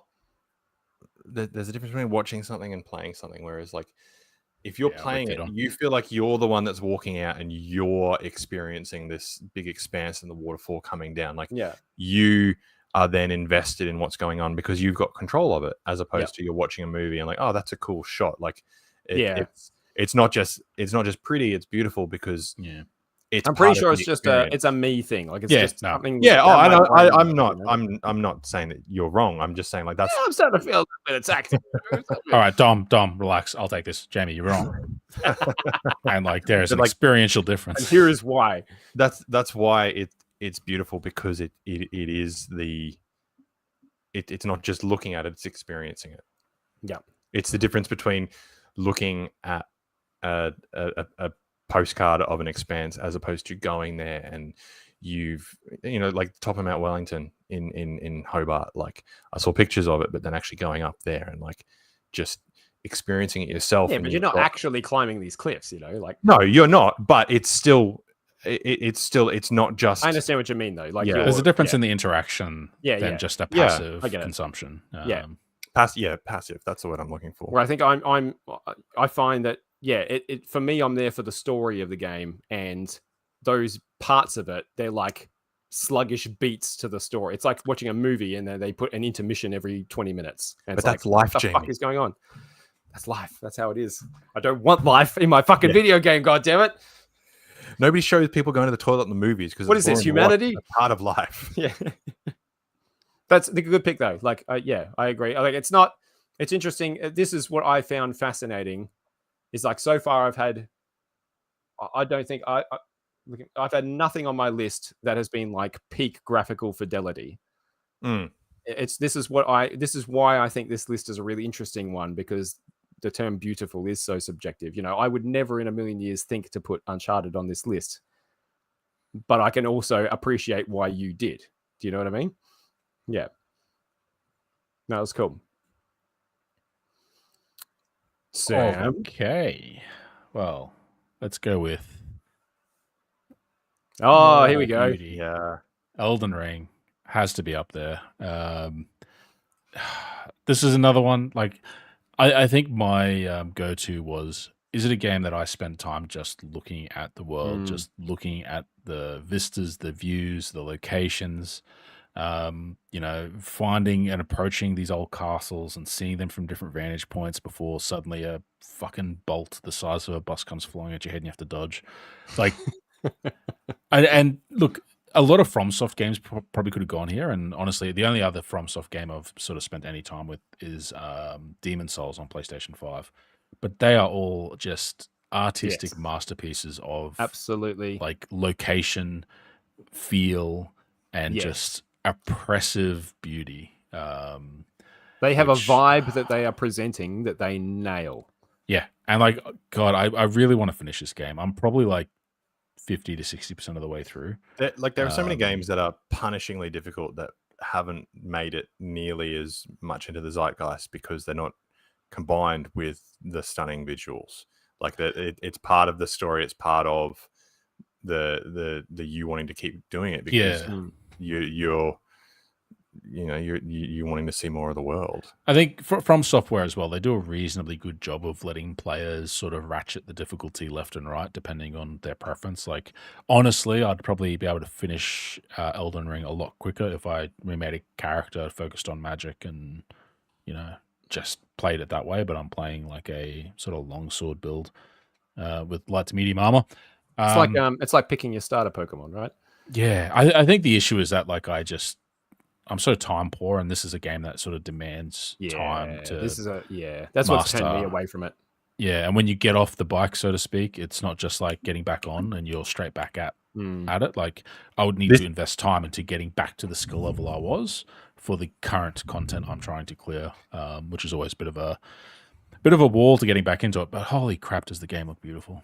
This is like one of those games where I'm like, I'd love to play it just to experience everything, but like I am not going to play it because I'm not good enough. Lore videos, my friends. Some really fantastic YouTubers that do some really great in-depth lore that you can sort of watch the pretty lights while listening about the Tarnished and whatever. So that's a great pick, Sam. And there's a huge group of people who I think feel like FromSoft's games look like shit. Like, and I think a lot of crackheads in the world too, Jamie. I think they're missing the point, Like I think people voted for Trump. I think it's the same as saying that, like, Greece looked like shit because it's not 3-dimensional. Like you're missing the point. Like, yes, there are games that have higher graphical fidelity than Elden Ring, but they're not more beautiful. Like that's a beautiful game. That is like I'm I hate people that start like, holy going, shit, the what's going to be textures, but yeah. Like you're missing the point. You're like you're not It's like seeing a beautiful piece of art and going, oh, well, that's fucking just nerds, fucking man. pencil on paper. It's not that great, It's fucking nerds. Oh god, the varnish on that painting is fucking atrocious. Yeah,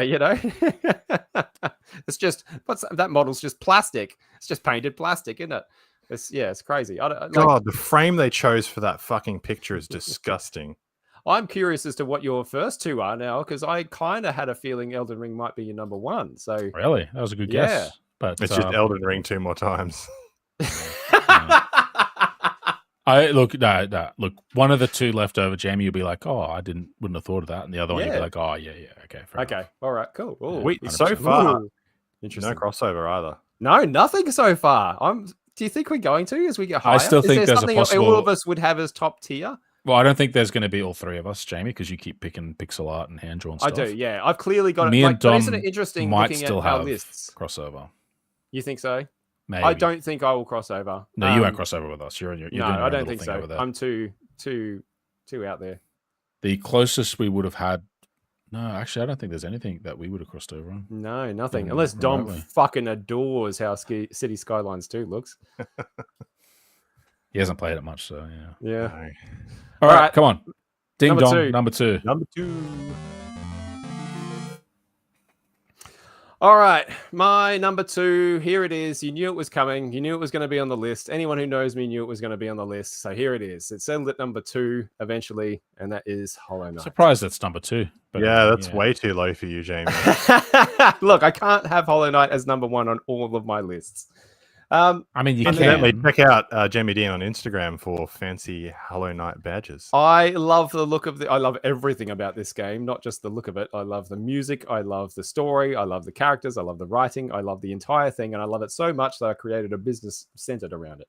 But the look is what got me into this game. Like I actually I'd never heard of Hollow Knight before, and I had just finished Breath of the Wild, and I was looking for something to scratch the Breath of the Wild itch, like another sort of open world that I could explore. And I knew, like when I looked into it, that this was a very well-loved game, but man, I did not really fully appreciate what I was walking into when I started playing it. And this world is gorgeous. I love the hand-drawn art style.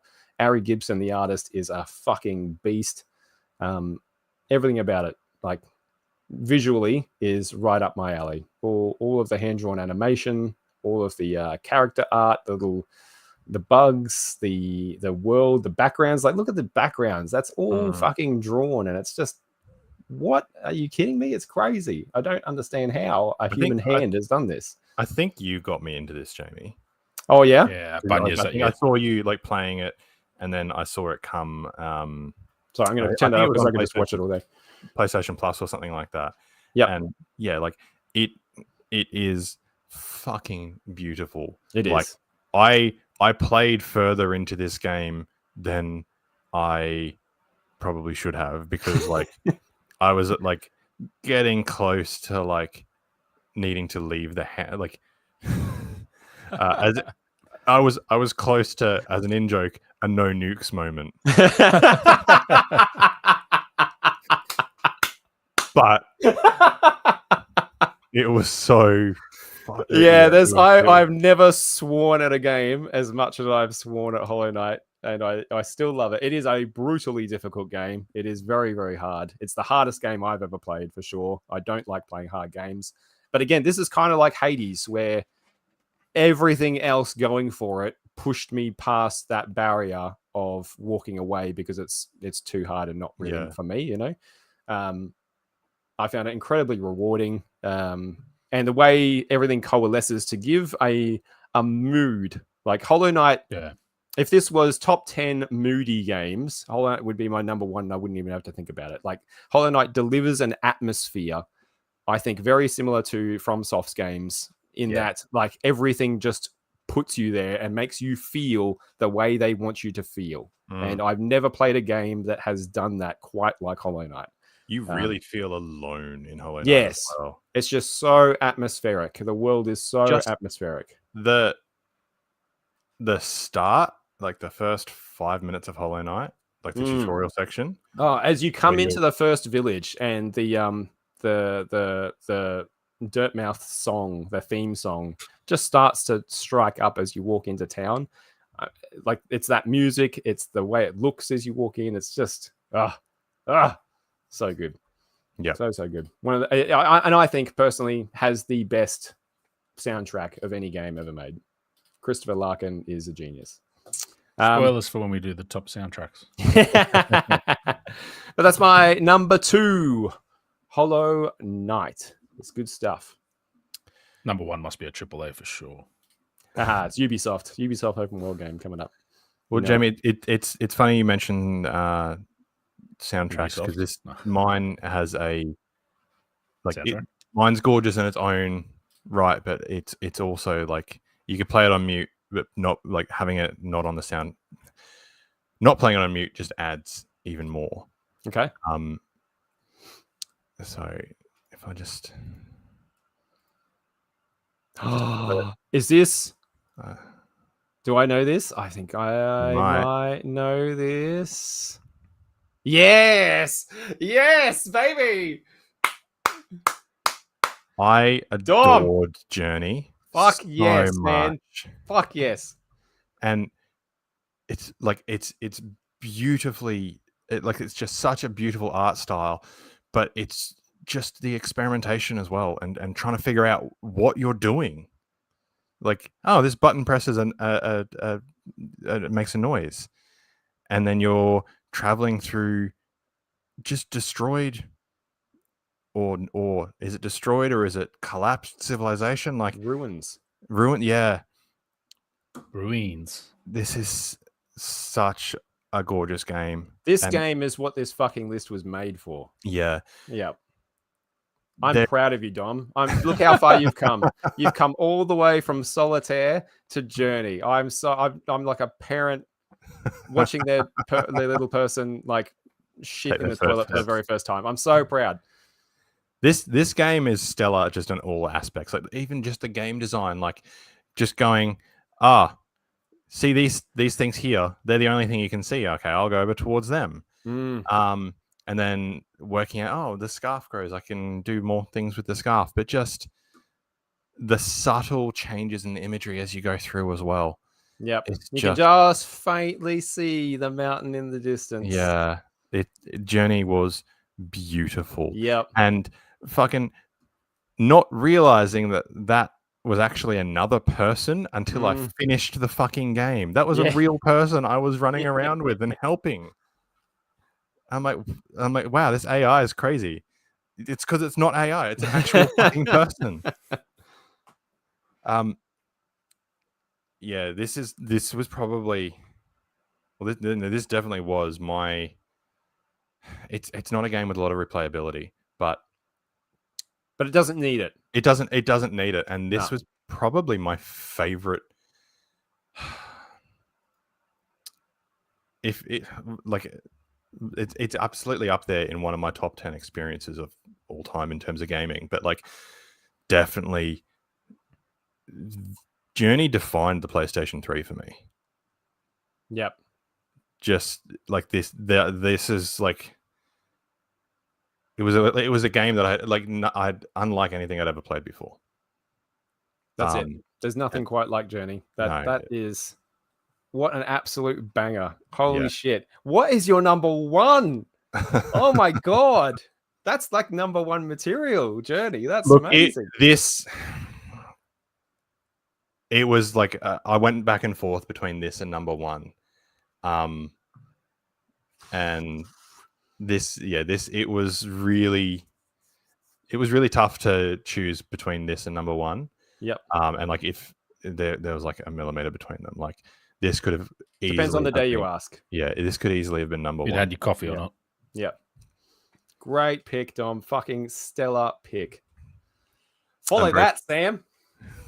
What do you got? What dog shit you got that isn't Journey? Yakuza 0. I think the Yakuza games are fucking fantastic.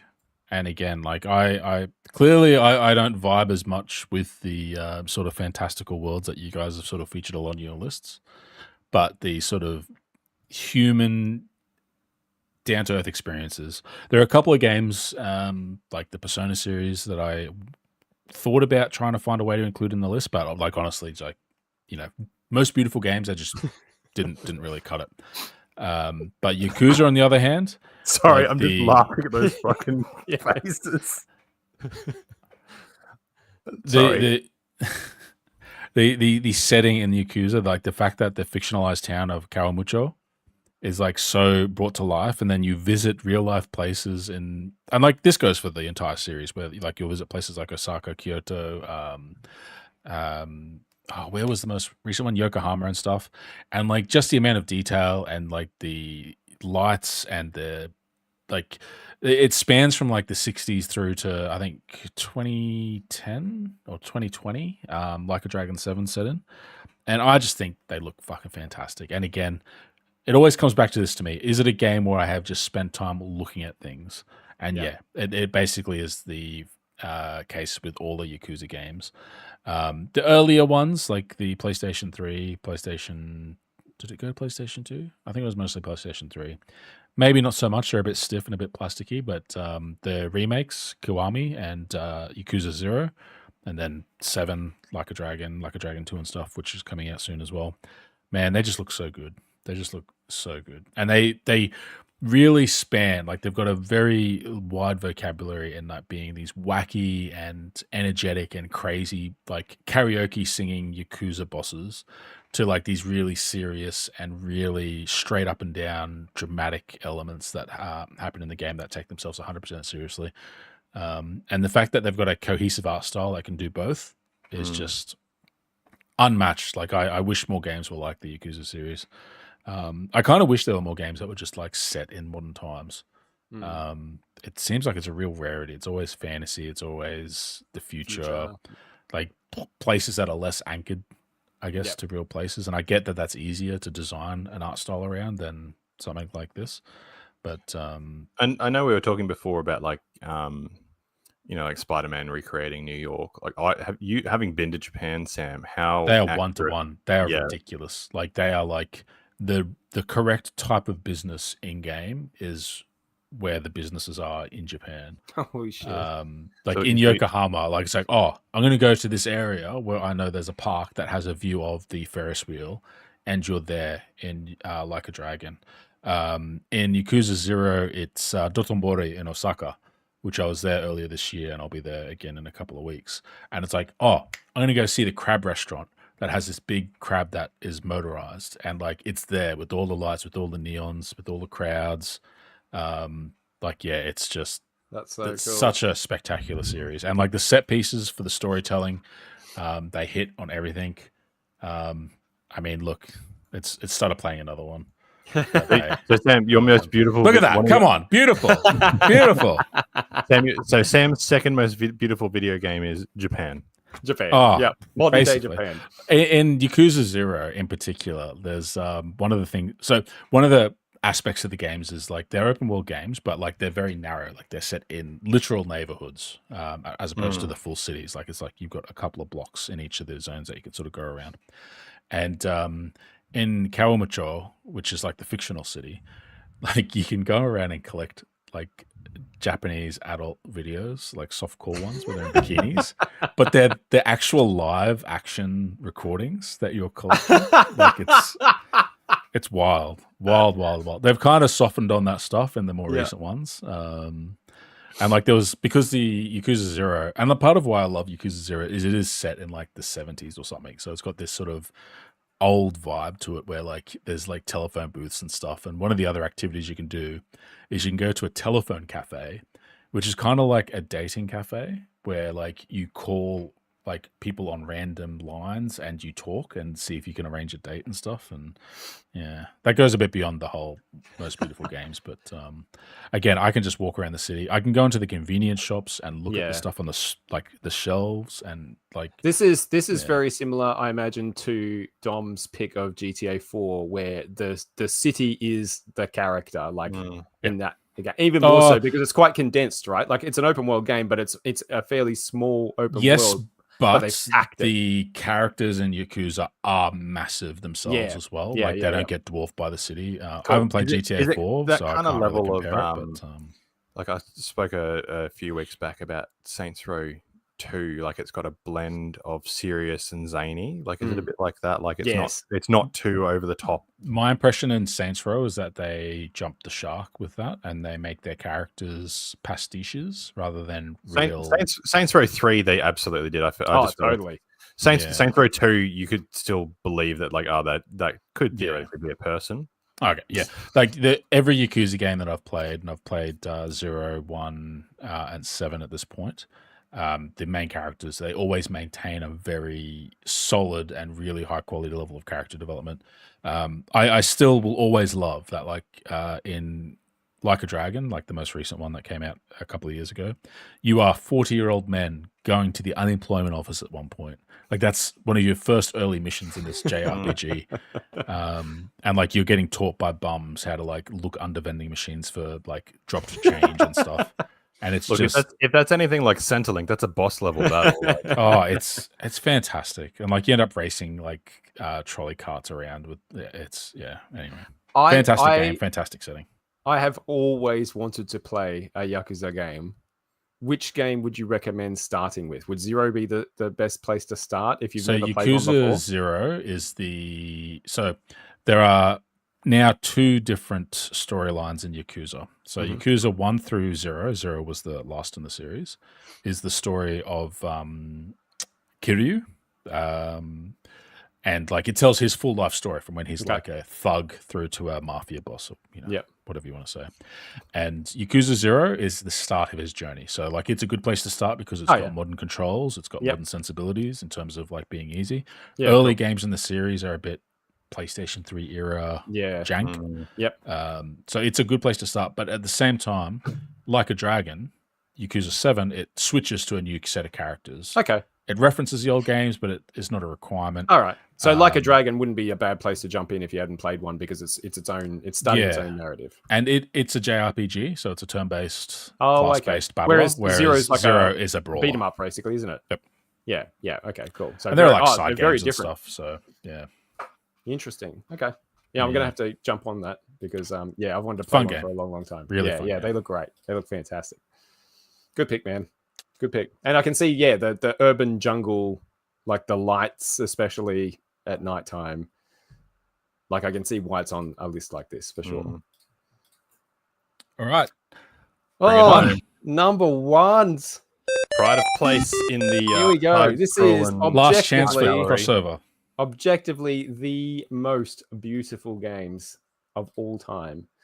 So, fellas, I didn't think we were going to have a crossover. And we don't, but we kind of do. And that's with Dom for me, because my number one most beautiful game is Abzu, which you may or may not have heard of. And if you have heard of, you will probably know is the sequel or successor to Journey. Spiritual successor to Journey. So I was like, and it was a toss-up between this or Journey, basically.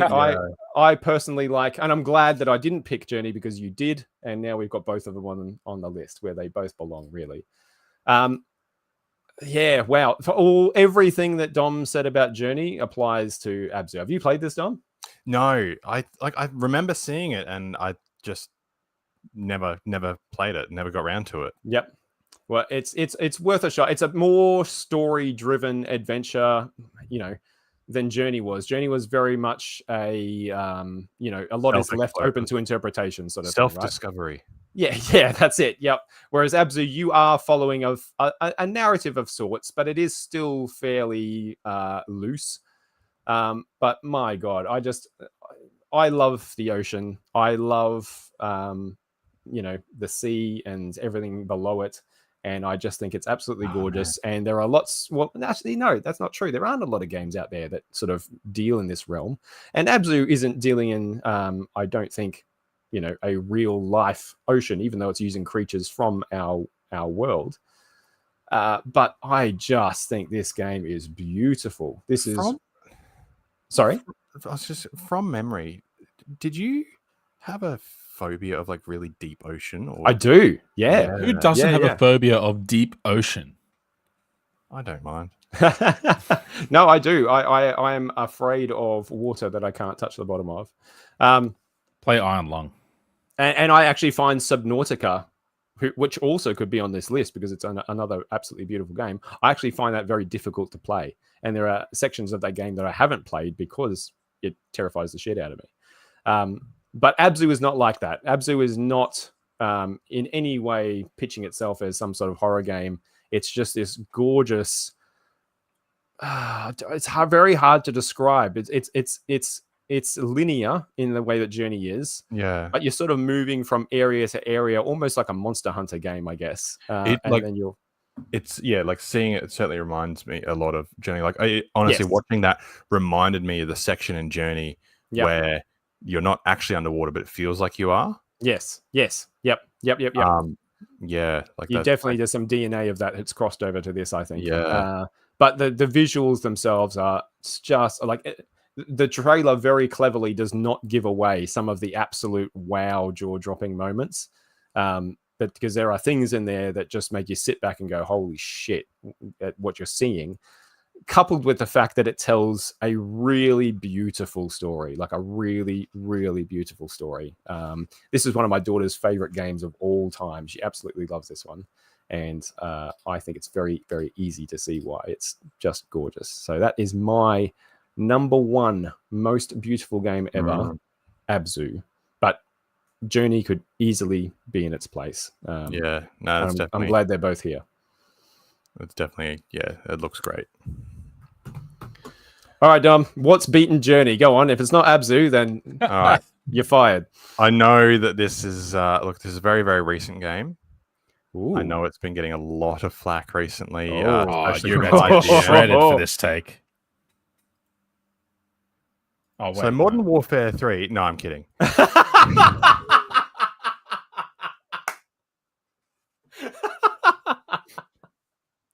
The Last of Us. Fucking idiot. The Last of Us 3. And like I was talking before about. Look at this fucking Naughty Dog fanboy. No spoilers, please. No spoilers. Journey, above Journey. Well, that's objectively correct. Look at it. It's fucking amazing. I'm gonna be sick. You fucking indie piece of. The reclamation of everything that humanity has built by nature, and the destruction, and like specifically about The Last of Us Part 2. The part that I find most beautiful is the open area, the open world section of downtown Seattle, where there are some buildings you can go in. Some buildings have been destroyed. Some have been bombed. Some are just rotting. It rains heavily all the time in Seattle, so their water courses, like, it's just nature reclaiming what we tried to take from it. And you've got a real thing for that, don't you? Like, you really like that aesthetic. I think everybody has walked down the middle of the road at night and pretended that there's nobody else out there. It's just, yeah, and like the best part about this section of the game as well is like you have some encounters with the infected in buildings and stuff, but when you're riding around this area, it's peaceful. And like it's only when you're going back and forcing your way into buildings and forcing your way back on the world is when it gets scary and violent and stuff. Like, it's just beautiful and serene. And yeah, it's like, I suppose again it's that like with DEF CON, like it's the inevitability. Like, eventually cities will collapse, or a town will be abandoned. Hang on. Just look at it, God damn it. This vista here, like, yeah. No, I agree. Last of Us was a high contender for me. Journey, I found that I always wanted to keep pushing forward because it was so gorgeous, and I wanted to experience new areas. Whereas parts of The Last of Us Part 2, like especially this, and then even at towards the back half when you're at like Santa Monica and stuff like that, I want to stop because I'm just like it's the same as in real life, going out to a forest and just sitting there by yourself and just laying down and just breathing and just listening to everything and just taking it all in. Like, yeah, Last of Us Part 2, there is just a beautiful game, and like it's a fun game, and it's a really well told story. Like, I think I said recently that like the Last of Us Part 2 is not a fun game. It's a very confronting game. Yeah, but it's a brilliant game, and like times like this where you get to ignore everything else that's going on. There's a good juxtaposition. Yeah, like, use your own terminology. Yeah, you've got this thing that you've got to do, and you've got to find these things, and you're trying to find out where the people who took Joel went. But you don't need to do that right now. Just take a moment. Just appreciate what's going on. And as well, this part of the game, like, I was not expecting like a random open world section of The Last of Us Part 2. And then all of a sudden you're like, all right, here's this big area. Like, here's a bit of a little playground, a mini playground. Do what you want to, move on when you're ready. And I think that was the other good thing as well, is like you weren't forced to move on. Like, yeah, there's only so many things you can do, but if you just wanted to fuck around in this area for as long as you wanted to, you just fucked around as long as you wanted to. Yeah. Nice. Yeah, cool. I mean, good pick. I mean, I don't think it's belongs above Journey, but it's a good pick. I'll give you that. Like, look, and like, again, like that was just sand that we looked at. Sand in one. No. The Journey. Yeah. Look, like I said, there's like a millimeter between them. Yeah. Flip a coin. Yeah. You guys are on crack. All right, Factorio, what do you got going on? No, I'm not, but I was when I played Journey, and that's what. What's the most beautiful game of all time, Sam? Well, it's a good thing that I get the final say, because I also get the only person that understood the assignment and got the objective correct answer for the current most beautiful game of all time. Go on. It is obviously, at this moment, Cyberpunk 2077. That is the only correct answer that can go at the top of this goddamn list. It is the current pinnacle of design when it comes to beauty, vistas, immersion in a place. And look at that fucking fish. Look at that fucking fish. And not only that, you get a entire different like variety of biomes. You get the deserts out in the Badlands. You get these palm tree tropical areas out in the Pacifica area. There's even a section where, if you love diving, Jamie, and love like storytelling through that you go diving through a flooded city, ruins that were caused by corporate greed, all in this intoxicating neon landscape of just things around every corner that are just stunning to look. Look at that. Look at that. Dom, put your eyes on it. Use your eyeballs there. Put your fucking head on a swivel and look at this. It just the scope and breadth of just amazing design. And again, I think this is something that comes down to the fact that the setting leans into it. Like I get where you guys come from with some of the austerity in storytelling and how that can evoke something very meaningful when it comes to, you know, the inherent beauty of a subject. But the sheer humanity of Cyberpunk 2077, look, it's got a photo mode. How can it not be a beautiful game if they took the effort to put in a photo mode? There must therefore be things worth taking photos of. Well, you wouldn't put a photo mode in it, otherwise would you? But look at that photo. Look at that. That's amazing.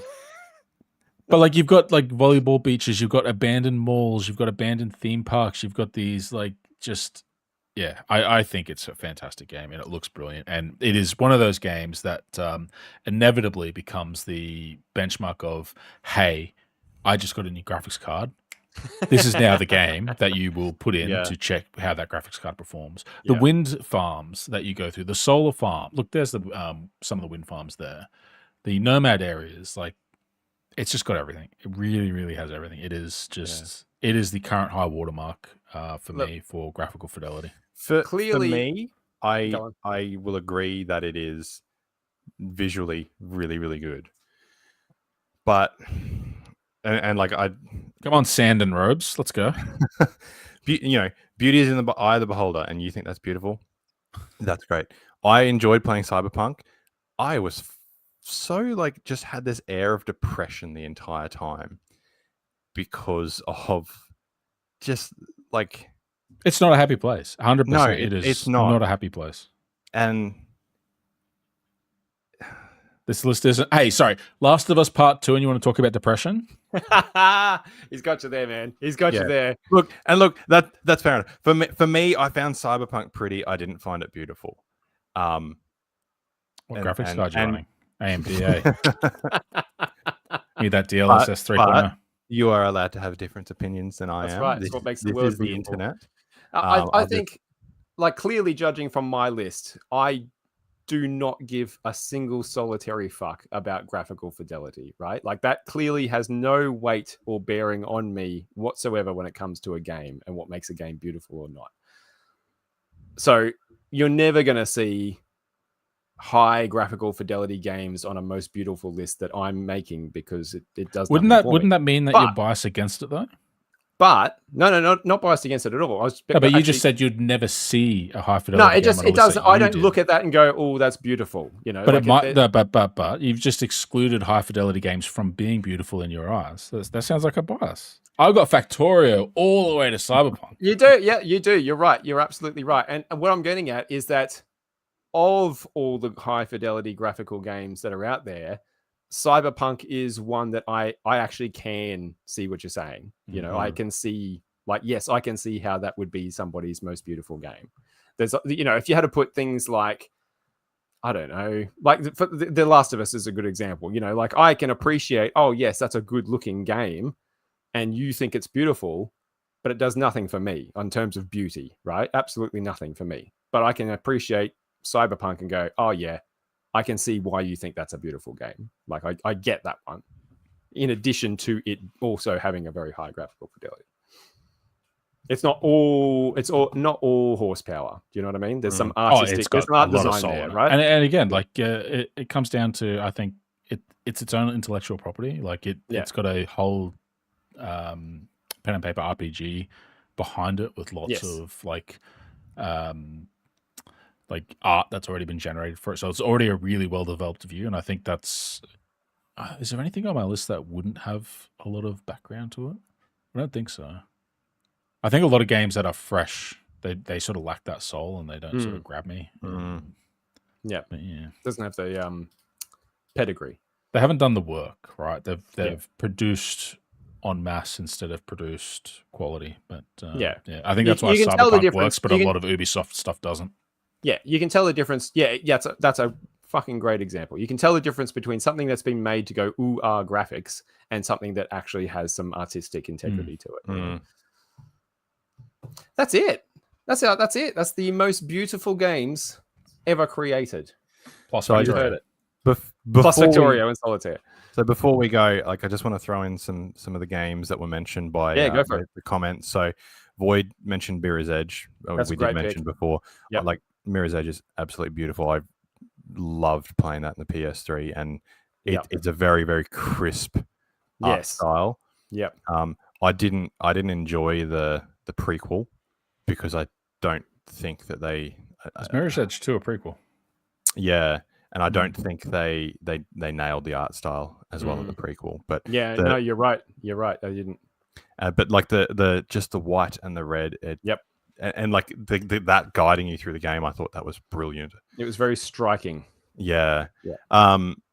Void also mentioned Nier Automata. I have not played that, Sam. What's your thoughts on when you brought up Last of Us? I was like, oh, Nier Automata would have been a good option as well. So it's kind of like Last of Us, but it goes a little bit humanity's basically gone in Nier Automata, and like again, like it sort of, I would think first of the abandoned theme park as a section that's like really striking, but then also like you've got sort of the hub area that sort of leads to all the. It's not really a hub area, but it's a hub area that leads to all the different areas that are a bit more specific. Is like this desolated sort of city. So again, you've got the grass that's reclaimed with the toppled buildings and stuff, and arse cheeks as well. It's all going for it. So. But yeah, no, it like I said, Last of Us made me think, oh, that I should have maybe thought about that a bit more. So yeah, I mean, I think you having said that, my difference of opinion between The Last of Us and Cyberpunk is that in Cyberpunk, the ship has sailed. Like corporations, capitalism gone to excess, like shit's fucked. Whereas in The Last of Us, okay, the world's ended, but there's still pockets of like people trying to live and trying to survive. And Johnny Silverhand's there to sort it out. He knows how to solve that problem. And then also Rex mentions a game that I honestly haven't played and I forgot about. Like I remember seeing it. Hogwarts Legacy. Did either of you see Hogwarts Legacy? No. I didn't play it. Like I think it looked pretty. Yeah, I think they nailed the look of it.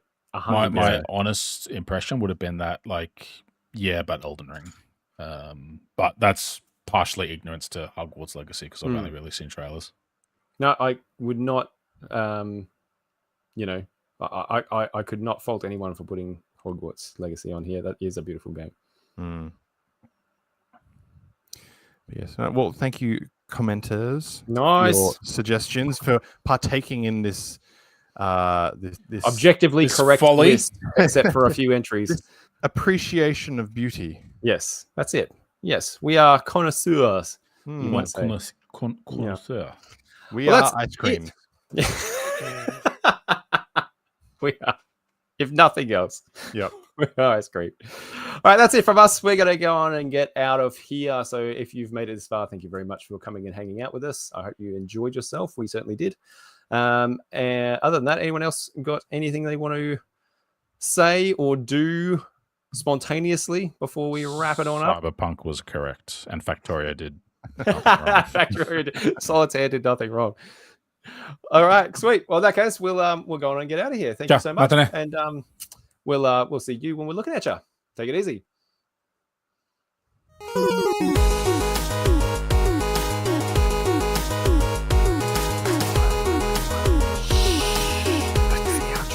We're still shut up. I like to talk.